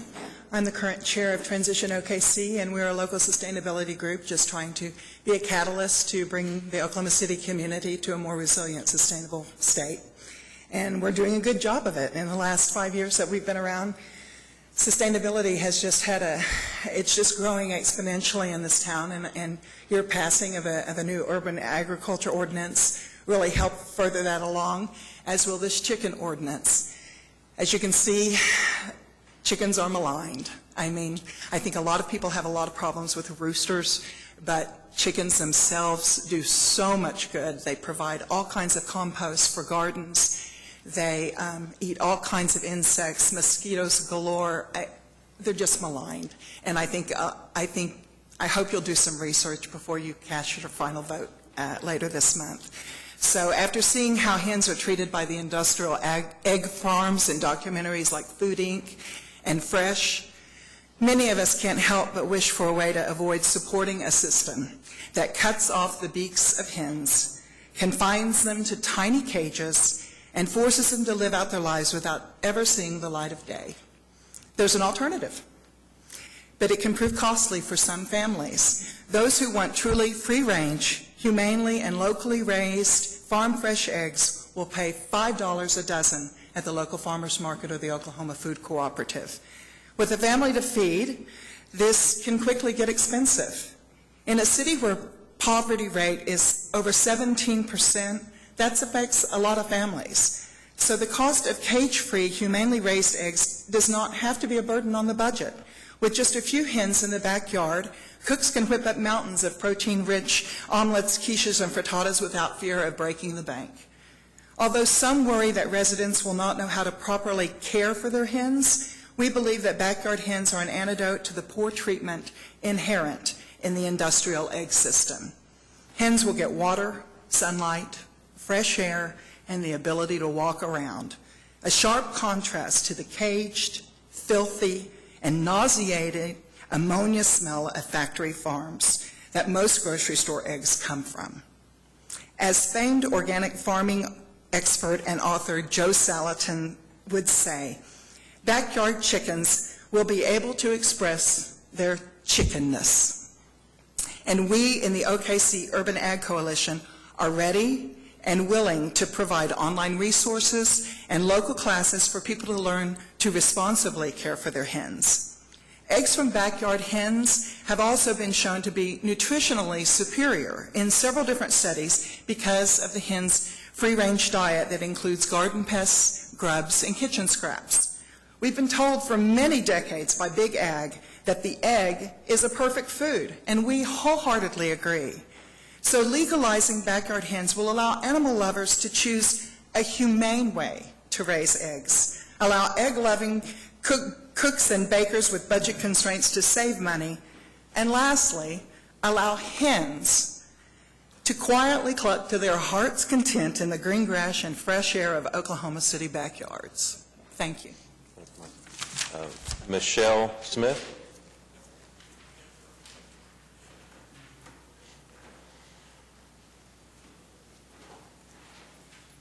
Hi, I'm Michelle Smith. I'm at 1606 Northwest 42nd Street, and I'm really glad that this might pass, and our family will definitely be applying for a permit if that comes about. There's two reasons why I'm happy about this coming about. It brings our family together, these hens, and it brings our community together. I have two young daughters. One goes to an Oklahoma City public school, and we have one in a private school. And I am an employee at OU Health Sciences Center, and my husband is an employee at Chesapeake Energy. And we get everybody out in the door in the morning, and we go and we make a living, and then we come home and we do those things that make life worth living. And our backyard and our gardens and our hens are a big part of that. We spend time as a family gardening. We eat the vegetables and herbs and fruits that we grow, and we have hens, and we eat their eggs. We eat eggs every day, and it just makes a happy family, just a little part of our happy family. It brings our neighbors together. We have neighbors on all sides of us, and they all know of our hens, and they support us. One lady on our left side, she gives us her egg cartons every couple of months, and I don't have the heart to tell her to stop giving them to us because we eat all of our eggs, so I just throw them away. But she comes over and visits, and so it's nice. The family across the street from us, they have grandchildren, and they bring them over occasionally just to give grain to the chickens, and we visit. So anyway, it's just a small part of our life, but it's the small things that make living here in Oklahoma City good. So thank you. Thank you. Elia Woods.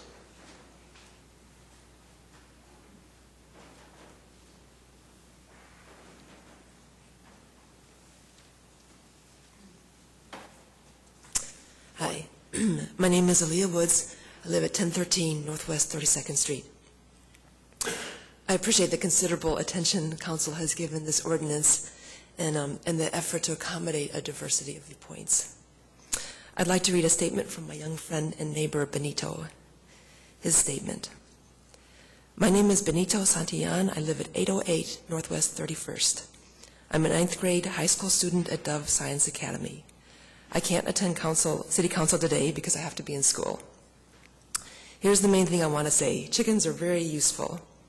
I know because I took care of 5 hens in my backyard for 5 years. I got them when I was 5 years old. Chickens are great garden helpers, compost makers, biorecyclers, and local food producers. I work with Closer to Earth, a nonprofit youth group. Chickens would help us a lot in gardening, recycling, and composting. Also, kids love chickens and eggs, which are a very healthy breakfast. When I was 10 years old, a possum killed them all, and then my family decided to get dogs. If you legalize chickens, I want to get some more. This time I will build a chicken house that possums can't get into. Chickens are a great idea and should be allowed in the city. Thank you. Okay. Thank you. And today is a public hearing. We're moving it forward. I don't see a date on here when this will come back to us, Francis. It will come back next week. Okay. Well, actually, the next week will be May 13th. May 13th is when we come back for a council vote on the issue. Okay. Motion and a second? Second. I just had a question, and really it's for Kenny or anybody else that can answer it. When this would go before the Board of Adjustment and say that there was conflict between the applicant and their neighbors, is the Board of Adjustment weighing the merits of both sides, or is the Board of Adjustment simply determining whether the application is in conformance with this ordinance that we're passing? How does that work at the... I think Kenny needs to come in and answer that. It's quasi-judicial process, as you know, and if there are arguments made of why, legitimate arguments made as to why it would be inappropriate due to a unique geographic layout or some other reasons, that I would think they would take those into consideration. Okay. If it's, I don't like my neighbor, I would guess that probably wouldn't get as much consideration. Okay. The Board of Adjustment makes those decisions every time they meet based on the facts of the case specifically. So that's certainly my assumption, is they'll weigh the facts in each individual case and decide on its merits. But I can't speak for them legally. Okay. Okay. Yeah, Larry? Just like to make a comment. What I picked up this morning, there's a possibility, maybe I was just being overly attentive, that some people are currently having chickens against the fact that they can't have them. And I find that a little bit questionable, that people would be disobeying the law and then coming here and extolling the virtues of violating the law. But that being set aside, I did have another conversation with through email with a resident in one of the wards in Ward 3. And just for historical perspective, in case you haven't heard, the neighborhoods in Ward 3, the ones that I have heard from, with one exception, are very much opposed to having chickens in there. This particular neighborhood advocates that they think that the preponderance of neighbors in their neighborhood would be in favor of chickens. And so I just throw out, I think I mentioned this several weeks ago, is there a possibility that you would like to consider that if a neighborhood wanted to vote to have chickens, they could do it, but that it would not be this blanket where every neighbor in every neighborhood could go and apply a permit. I think there's some logic in moving slow on this, and maybe if the neighborhood wanted to be the test case, they would be offered that. Thank you, Your Honor. Okay. And we're voting today to move it forward. Again, it'll come back on May 13th, and it passes unanimously going forward. All right, we're on to city manager reports, and we start with a presentation from SMG. Oh, I'm sorry, we're still on items from council. Tom, I got ahead of myself. Pat, I think you kind of went through. Okay, John? Thank you, Mr. Mayor. The Arts Festival, I think, was outstanding this year. And what was so unique about this particular Arts Festival, they moved to be a zero-waste arts festival. And so if the Arts Council can come together and start promoting zero waste, I think the city, we can too. Thank you, Mr. Mayor. Meg? Mayor, if I could just extend my compliments also, as Pat did, to the organizers and the staff at the Oklahoma City National Memorial. It was a very, very tense 2 hours between 6 and 8 o'clock to decide whether we could run, whether the runners would be safe. And it was handled so professionally and with great grace and great thought, and in coordination with our city command post and all others. And it ended up going off without a hitch. And we got very fortunate. We got very, very lucky. But they had a weather guy there with a computer. I mean, it was done so professionally, monitoring lightning strikes, the distance, how frequently, watching it move north. The overriding concern the entire time was for the safety of the runners and the safety of all the spectators. And it was handled extremely well, and they deserve a ton of credit for pulling off just a great race and a fun party downtown afterwards. It was awesome. David? Again, congratulations to both city staff, but also all the volunteers. I think they have over 5,000 volunteers for the memorial, and they did a great job. And as Pat said, no major complications from a traffic standpoint, despite the memorial being delayed 2 hours. So I think that's quite a statement for, again, the staff and the volunteers. And just a personal note of appreciation for them to structure it in a way to allow people like me and our family to run in it, in a group setting.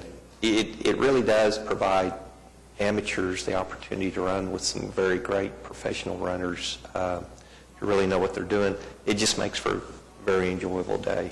Thank you. Okay. Pete?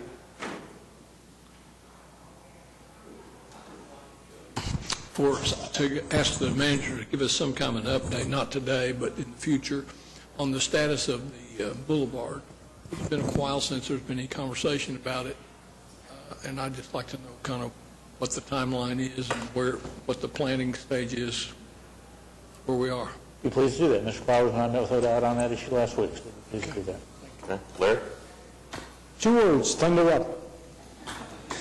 Ed? So yesterday we rolled out our new bus routes, and I just want to congratulate our new transit director, Jason Fairbrush, and the rest of the transit department. That seemed to go off without a hitch. I mean, obviously there are some areas like the Paseo that has less coverage, that there's some sadness, but we're basically doing an experiment based on the work of a consultant. The consultant indicated that the next priority was to try and get some kind of nighttime service, some kind of evening service. I know I've spoken with Jason, and I know that in terms of he's looking at different routes. In the past, we've successfully run experiments where we picked a line or two and then increased the frequency and then ran an experiment for a year and saw what happened. I'm wondering, in listening to him, if we could do a similar experiment in the next year. And I see our big budget books there, and I know transit is last in early June, and I'm wondering if during that presentation we could hear, if we would, it would be possible to do 1 or 2 routes as an experiment, and if so, what would be the route that would have the highest chance of success? Listening to Jason, it might be our busiest transit line that pings east and west on 23rd Street, or maybe the new one that's on South 29th, or maybe both, because they don't have to go to the transit center, so you wouldn't have to have the personnel to staff that. So that's just an idea, and I'd love to hear how much that would cost. I want to just finally echo what Meg and Pat's compliments to the marathon. Amazing that many, more than 25,000 runners. I think the delay for an hour and a half for maybe complicated things. I have just gotten some, and I don't want to exaggerate, but a half dozen Facebook messages, phone calls, emails about kind of a feeling, and this is the route of the marathon, and I just want to point out that for those in the Paseo, those between 23rd and 36th, you've got it running close to Walker there on the east, and then up and down on Classen on the west. Then the south, you've got it going through Heritage Hills and Mesta Park, and then to the north, as it moves, it starts to kind of go to the west through Crown Heights. There is some sense that area is getting boxed in on all 4 sides, and it's impossible to move out, and using words like quarantine. Again, I don't want to it's like 4 to 6 people, but I've heard this in years past, and I'm just wondering, as this gets bigger, I mean, 25,000 is one thing. What if this were 30, 35,000? You had additional weather delays. I'm just asking that we take a look at that area in particular and how people are moving in and out during the day in that area. Thanks. Okay. James? All right. City manager reports. This morning we have Gary Desjardins here to talk about some of the activities at the Chesapeake Arena, and also how they handle some of the setups between events. With that, Gary? Some of our fun facts and things that you don't really think about when you go to an event at the Chesapeake Energy Arena. Just very quickly, we're on our 12th year of operation, and in 12 years we've actually hosted and been host to an NBA team for 8 of those years, which is astounding. When I think about that, it's amazing. It's already been 12 years, and 8 of which we have an NBA team. So since 2002, we've welcomed more than 10 million people, 10 million guests coming through our doors. Last year we had a pretty good year in our overall attendance and event activity. We were ranked by Pollstar magazine as the 33rd highest in North America or in the United States in concert attendance. So far for 2014, just calendar year, January, February, March, in our first quarter, we're about 1.1 million people through the arena through 2014. And then a couple of quick fun facts on what we do and some of the volume of the food and beverage that we go through on each event. We go through approximately, on average, 60 kegs of beer at each Oklahoma City Thunder game. We do like it when they are either up by 20 or maybe down a little bit. Our old number 7 club is doing extremely well at halftime. So we like to see those big leads. For the PBR, a lot of people wonder what we do to try to get ready for a PBR event and how we actually do that. And we bring in about 90 truckloads of dirt to put on the arena floor and then set the chutes and then get it all back out. This year we had a very tight turnaround because our last performance was on Sunday afternoon. It ended at 5. And then we had to clear the dirt out and be ready for a basketball game on Monday at 12 noon. We did not get the arena floor to start putting the basketball court down until 5:30 in the morning. So we had about 6 hours to get all of our seats in, basketball court down, scorer's table in, building clean, and ready to go for a noon high school basketball game, which our staff was able to do. And then a couple other little tidbits of information for how much volume of hot dogs we go through, which are staples in the concession sales are pretty much hot dogs, popcorn, and chicken strips, believe it or not, along with the beer. But if you stack those hot dogs end to end, we could stack them up to the roof of the Chesapeake Arena, which is 98 feet, or the steel's 98 feet above the floor, 3 times and go up. Talked a little bit about sustainability. We do use 100% recycled paper goods in our restrooms, and if you take one particular item in a restroom and we rolled it all the way out, the volume that we go through would reach from here to Boston, is how much we go through. A little bit of information about the people who are coming to our events. And this is basically through July 1st through the end of April, or actually last week. We have 50,000 people that have purchased, individual people that have purchased tickets through the Ticketmaster system, specifically through internet and phones. Of those people who have purchased tickets, this is a breakdown of what the demographic looks a little bit like. So we have 66% of those folks are married, 64% have kids, and we're split evenly, 50-50 male-female. If you look at the education level of our customer and our guests who are coming through, you can see that same thing with the preferred method of payment. Through the internet and through the web, the only options for payment are credit cards, so there's really no cash. The only place that we really take cash are at the outlets or at the box office. And then demographic of the age ranges.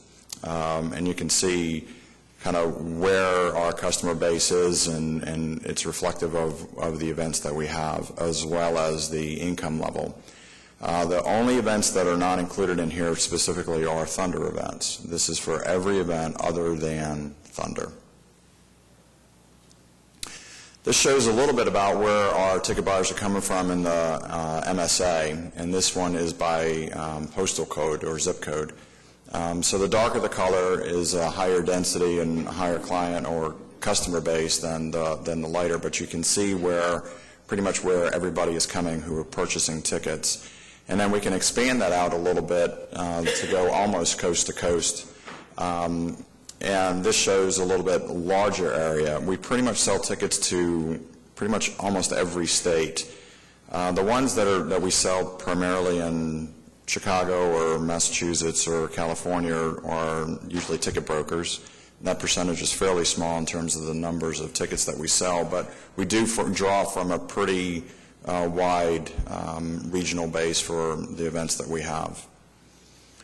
And so what you see here is a comparison of 13 and so far through the first quarter of this year of what our attendance is and what the direct spending is. The direct spending calculation is what we submit to the Commission of Visitors Bureau at the bi-monthly meetings, and it's based off of the DMAI averages that they use nationally based on how many people are coming in from out of town or from in town. So far this year, our numbers are up by a good bit in terms of, specifically for the first quarter. Our attendance is up by approximately 100,000, and our direct spending is up by about approximately 25 million from last year. The biggest part of that is coming from the Division I National Wrestling Championships, which we hosted in March, where we had 93,000 people come through. The majority of those were from out of town. We had a great contingent from Penn State, great contingent from Minnesota, a great contingency that came in from Iowa. We had a big group from Cornell. It was a great event for us, and hopefully we'll have that one coming back. So what does it take to put on a typical event? So for an average event that we have at the Chesapeake, specifically for the Thunder, it takes approximately 872 people from our end to put the game on. And that's broken down through our employees in the box office, food and beverage, event services, which is our guest relations and security staff, as well as our arena operations staff. On food and beverage, you see the majority of our employees are from or made up in food and beverage between Savor and Levy, and approximately half of those numbers are from our nonprofit groups that work in our concession stands. So those folks that are working in our concession stands volunteer their time to raise money for their particular nonprofit group, and we pay the group as a way for them to earn fundraising dollars. And so when we go from event to event, the magic behind it just doesn't automatically happen.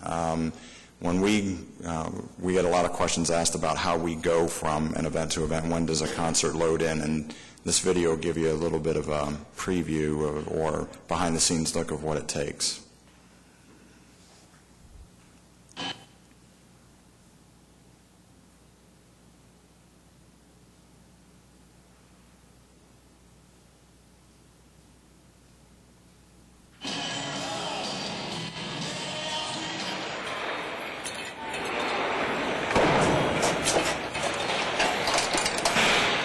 What we call changeovers, converting from a basketball floor to a concert. We probably do 10 to 15 of those that are what we call the immediate turnarounds. We'll have an event the very next day. They're very labor intensive and a lot of planning goes into those as well.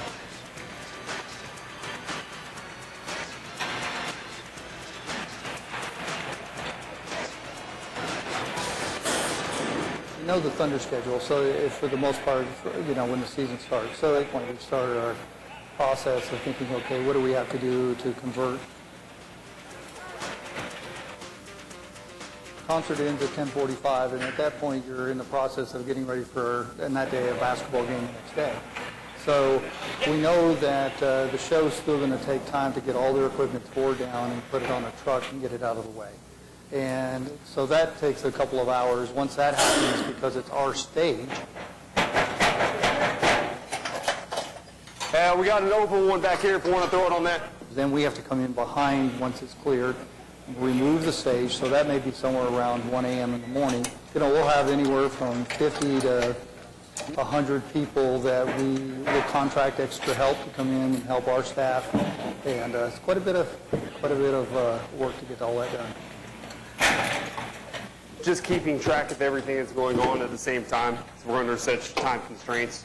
There's just a lot of little projects that go on every time in troubleshooting. You can go ahead and move it, just put it right out here. We're going to break up into groups. There'll be one group working on seating sections. One group will start on the court. There'll be another group putting in some camera platforms and risers throughout the arena. And then myself and one other will start forward lifting other seating sections in now. We're going to spend the next probably about an hour and a half getting the floor ready to go. When I say that, just for prep, make sure the concrete floor is clean. We'll bring in the basketball court, lay that down. That takes up to 3 hours to lay that. Put all the side sections in, seating, put all the seating sections together. So hopefully by 8 o'clock the next morning, that is our goal, that when people walk in to do other things, such as setting up television monitors or setting up the scoreboard, feeds and all those things, we can be ready for them to take on the next step. I think the misperception probably is just the amount of time, and people think it magically appears. A lot of people think the floor is down all the time and we just cover the floor, but we treat that floor like royalty, so to speak, because it's important for us. And again, the more events that we can do that way and the better we can do it, obviously adds economic impact to the city and to the building. And in the end, we believe it helps everybody, including the Thunder organization. Good evening, ladies and gentlemen. Thank you for braving the tough weather conditions and coming out to Chesapeake Arena for tonight's NBA game featuring the Charlotte Bobcats and your Oklahoma City Thunder. So that's a little bit of the secret sauce behind going to an event. The most recent one that we did, we had talk a little bit about the Memorial Marathon this past Sunday. The registration for the Memorial Marathon was actually in the Cox Arena because we had the Oklahoma Dental Association in the exhibit hall. So we had everybody who was running in the race go through the arena to register. That registration ended at 6 o'clock on Sunday evening, and the Barons played their second hockey game, their second playoff game, and we dropped the puck at 8:18. So we had to take all of the pipe and drape down, uncover the ice, put the seats back in. And we were ready to go for another hockey game. So that's kind of what our staff does. Really proud of our staff and what they've been able to do. And so a few other things that we have coming up, a few other events that we have coming up. We have the Backstreet Boys and Avril Lavigne. I have to make my commercial appeal here. We have Backstreet Boys and Avril Lavigne, Steely Dan. We announced Michael Bublé yesterday, James Taylor. Walking with Dinosaurs is coming back to Oklahoma City. We're also hosting the Division I, for the first time, the Division I volleyball championships in December. We're also hosting the Division I women's basketball regional next March. And tonight, Thunder Up. We got the Thunder playing Game 5. So happy to answer any questions. Gary, you did mention the hot dogs and the beer, but the fact of the matter is you've done a good job of bringing some other healthy options into the arena. I know that... We do have them. Yes, we do. And I have a list if you want to know what sells and kind of the volume that we do. So, yes, we do. We have a nice variety. And the feedback that we get on our mystery shops and our customer intercept surveys reflect that our ratings are pretty high on the variety that we have to offer. Gary, I didn't know about the nonprofit participation. Are they identified so that you would know who it was? You know, the Arts Festival does such a good job of that. They have signs at the stands that tells you what the group is. And I haven't been paying attention, I guess. The data that is there about out-of-town participants or where they're in attendance, you have that same data on the convention center? This is generated through the ticket buyer when they buy online, so we were able to capture that. The information that we have from the convention center, we typically get from the meeting planner on where those folks are coming from or how many are from out of town. You track all that data in terms of attendance where people... Yes. The labor that's doing that work all night long, I mean, I guess about a year ago you moved from a New Mexico company, or what happened? The stagings? Yes. We did. We put on an RFP, and we received 4 responses, and we selected NRG they're headquartered out of Phoenix. And who was it before? It was Theatrical Payroll Services of Oklahoma. Okay. So, and that was unionized. This is non-unionized? Frankly, I don't know how many of the NRG employees belong to the IATSE. I think there are some members that are members of the IATSE that do work for NRG. I just don't know how many of them. Okay, thanks.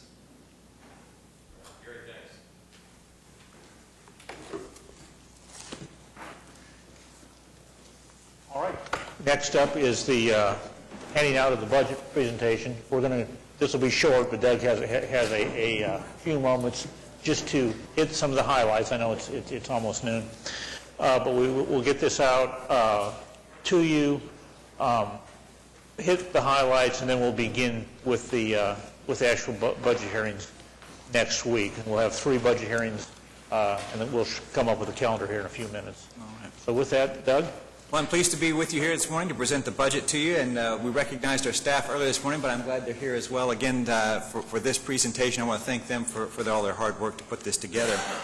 Hitting the highlights on the budget, we're looking at adding 28 additional police positions next year, 7 additional fire, 11 positions for the vacant and abandoned buildings program, 10 additional positions in utilities, and 9 additional positions in parks and recreation. We'll touch on some more of the numbers, and obviously the departments will also be presenting with more details on their budgets as well. As we look at interrupt for a second, we can go back there on this slide. I want to point out that those are not, the utilities positions are not general fund positions. Those are paid for by the rate payers, and there's a revenue source.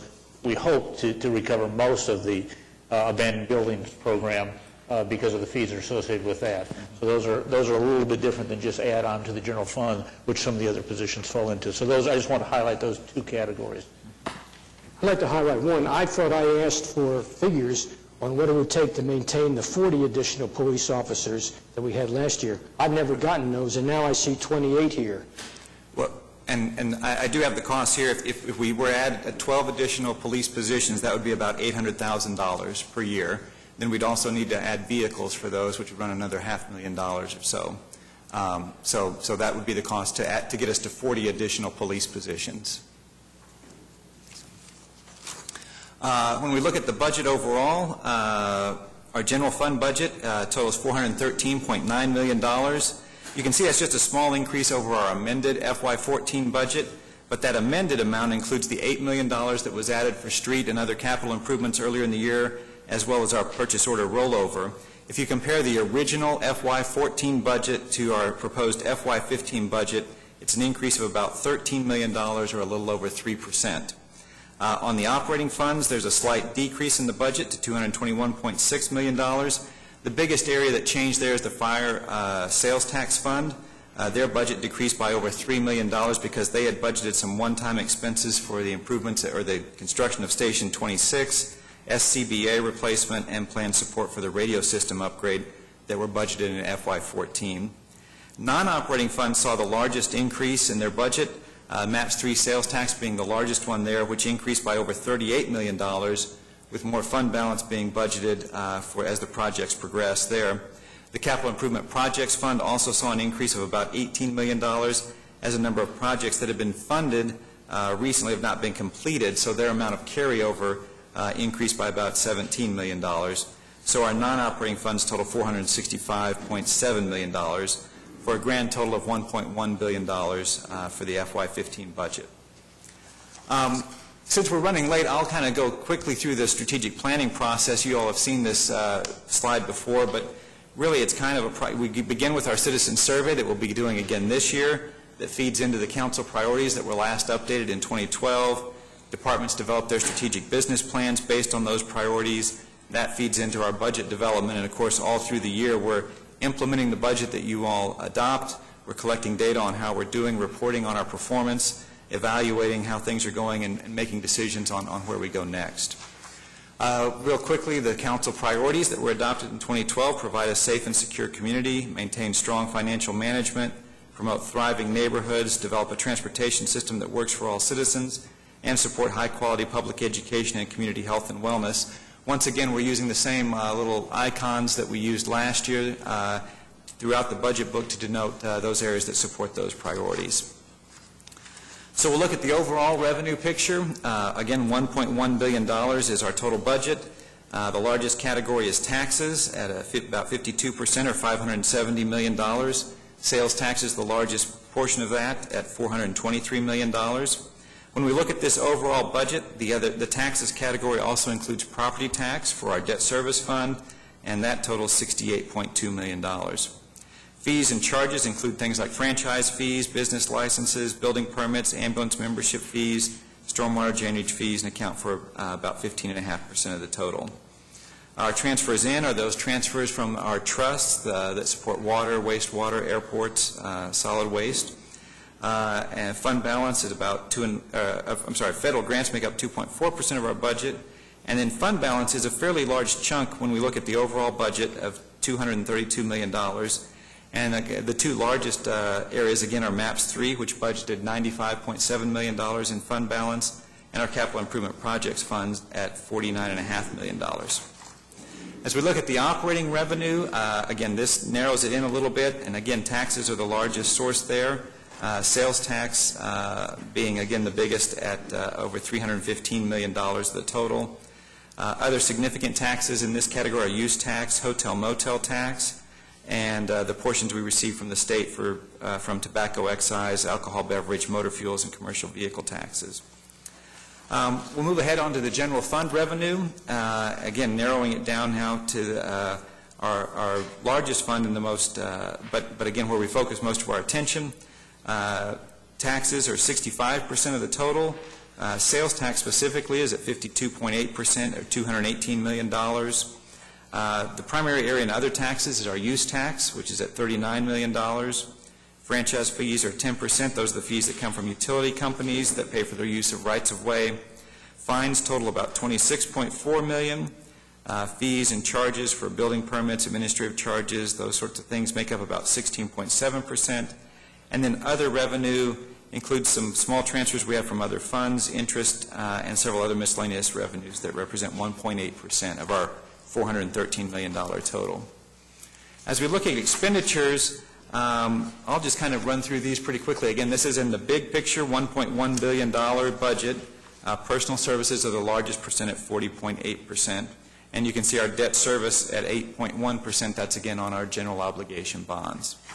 As we move into the operating budget, you can see personal services becomes a much bigger piece of the total. Again, this is where we're funding our operations, and operations takes people to do. Back in fiscal year 11, Council passed a resolution stating its intent to keep personal services cost growth below revenue growth. Specifically, the resolution sought to keep personal services growth in the operating funds, which is the piece you're seeing here on this pie chart, below the average rate of revenue growth over the last 5 years in the general fund. And for FY15, the 5-year average revenue growth in the general fund has been 3.1%, and the percentage growth that we have budgeted right now for personal service growth is 2.1%. So the proposed budget does meet that intent of the resolution to control personal service cost growth and keep that below our average revenue growth. As we turn to the general fund, again, personal services are about 72.9% of the total. Other services at 20.6% includes utilities, contracts for service, but also things like our payments for COTPA service and chargeback for internal service funds like IT, fleet, risk management, and the print shop. You'll notice on this that capital is it's just barely over zero. In the general fund, we budget a transfer to our capital improvement projects fund of $5.25 million for this coming year, and the capital improvements project fund is where those capital investments take place. So part of that transfers total includes $5.25 million that gets transferred to the CIP fund for capital there. If we look at the general fund by service area, public safety is the majority of our expenses at 63.9%. General government comes in at just under 9%, and that's because all of our general government functions are located within the general fund. Public services are the second largest category at 17.6%, includes public works, development services, and planning. And then finally, culture and recreation in the general fund is made up of the Parks and Recreation Department and the cost for operating the Cox Convention Center and Chesapeake Arena. When we look at our position changes within the budget, this is again across all funds, not just the general fund, but all funds. We show an increase of 80 positions. That's about 1.7% to a total of 4,660. Of those additions, 35 are police or fire, 11 are for vacant abandoned buildings program, 10 are in utilities, 9 in parks and recreation. Just to kind of put things in perspective from our low point there in recent years at 2011, this is an increase of 334 positions. Of that total, 112 are uniformed police officers, 35 are uniformed firefighters, an additional 19 are civilian positions in police and fire. So that's 166 positions that are police and fire that have been added since 2011. Other areas that have seen significant increases include 36 more positions in utilities, 26 in public works, and 24 in the development services department. We talked a little bit about the GFOA award earlier this morning, but we also follow, of course, Oklahoma state law and the Municipal Budget Act, and we'll kind of talk a little bit about that again later on, but just wanted to tell you the standards that we're following. What I might do for just a moment is have you flip through the budget book just to kind of familiarize yourself with some of the pieces that are in there. If we just kind of follow the tabs that are there on the book, the introduction, of course, has the transmittal letter from the city manager, goes over council priorities and some basic information about the city and our budget process. The financial summaries section, the next tab, contains an overview of revenue and expenses and a summary of our 5-year forecast from the workshop. I might direct your attention to page 64. 64 has a nice chart on it that shows positions by all of our departments, how they've changed over this year, the prior year, and what we have proposed for next year. And you can see the additions as we go through there. One thing you'll note there, for example, on police, if you go down there, police shows an increase of 29, but we also show a -1 in the police grants fund.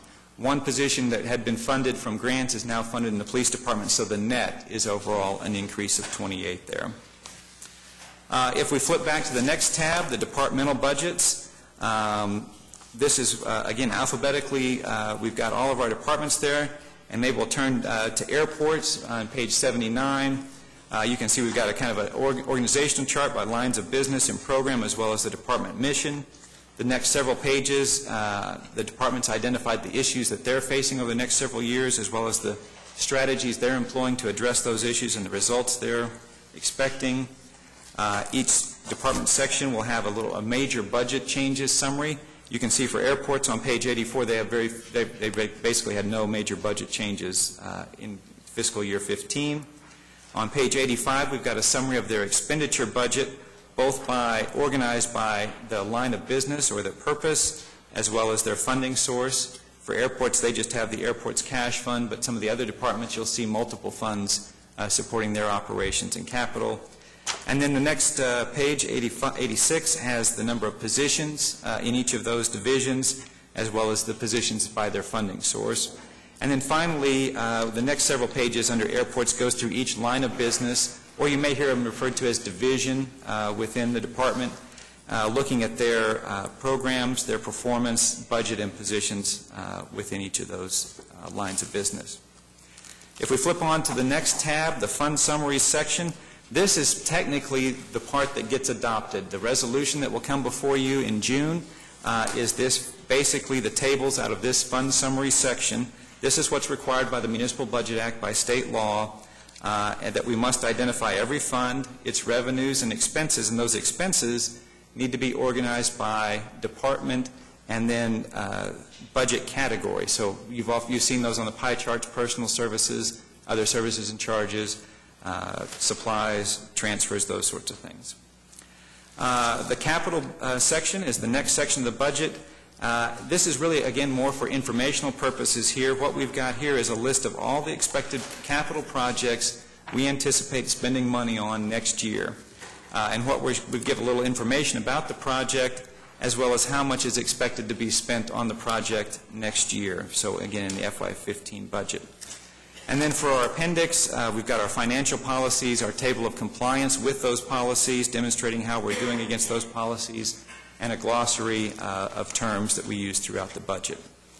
So, Derek, if you want to hit the next slide, then we've got our schedule coming up. The next several weeks, we'll be having presentations by departments every other week as you meet as the Finance Committee. Next week is IT, Police, and Fire. We'll be presenting the budget for adoption on June 10th to take effect on July 1st. And with that, I'd be happy to answer any questions you might have. Doug, a quick question on the revenue increase we had this year, 15 over 14. How does that compare to the budget increase? So we have a budget of $1.1 billion. Right. And how much did our revenue increase percentage-wise as opposed to that percentage increase in budget?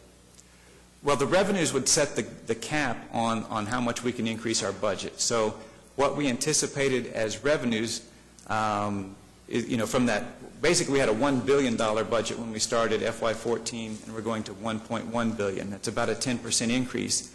What changes that, or what factors into that, again, is that fund balance in places like the MAPS 3 sales tax is really revenue from prior years that's been saved up and being used now. And that sort of distorts the percentages and makes the percentages look higher. I think if you look at the general fund where we're up about 3%, that gives you probably a more realistic impression of what our revenues are increasing. About 3% is what we're... Revenues from the general fund are going up about 3%. That 3%, right. That's correct, sir. Just really a comment on Larry's comment, and I appreciate the question about what it would take to obtain another 12 police officers. You know, I look at things probably too simple at times. You know, if we could get another superstore like a Target or a Walmart that generates $100 million, that's going to generate over $4 million a year to us in sales tax revenue. And to me, and that would provide for another 60 police officers in that particular example. 2% for the general fund.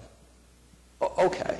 Well, the point is, but still a 4% for total. Isn't our sales tax here in the city 3.875? Okay. But 2% for the general fund, 1% for MAPS 3, 3/4% for the Okay. public safety, and 1/8% to the zoo. I'm sorry, thank you. Okay.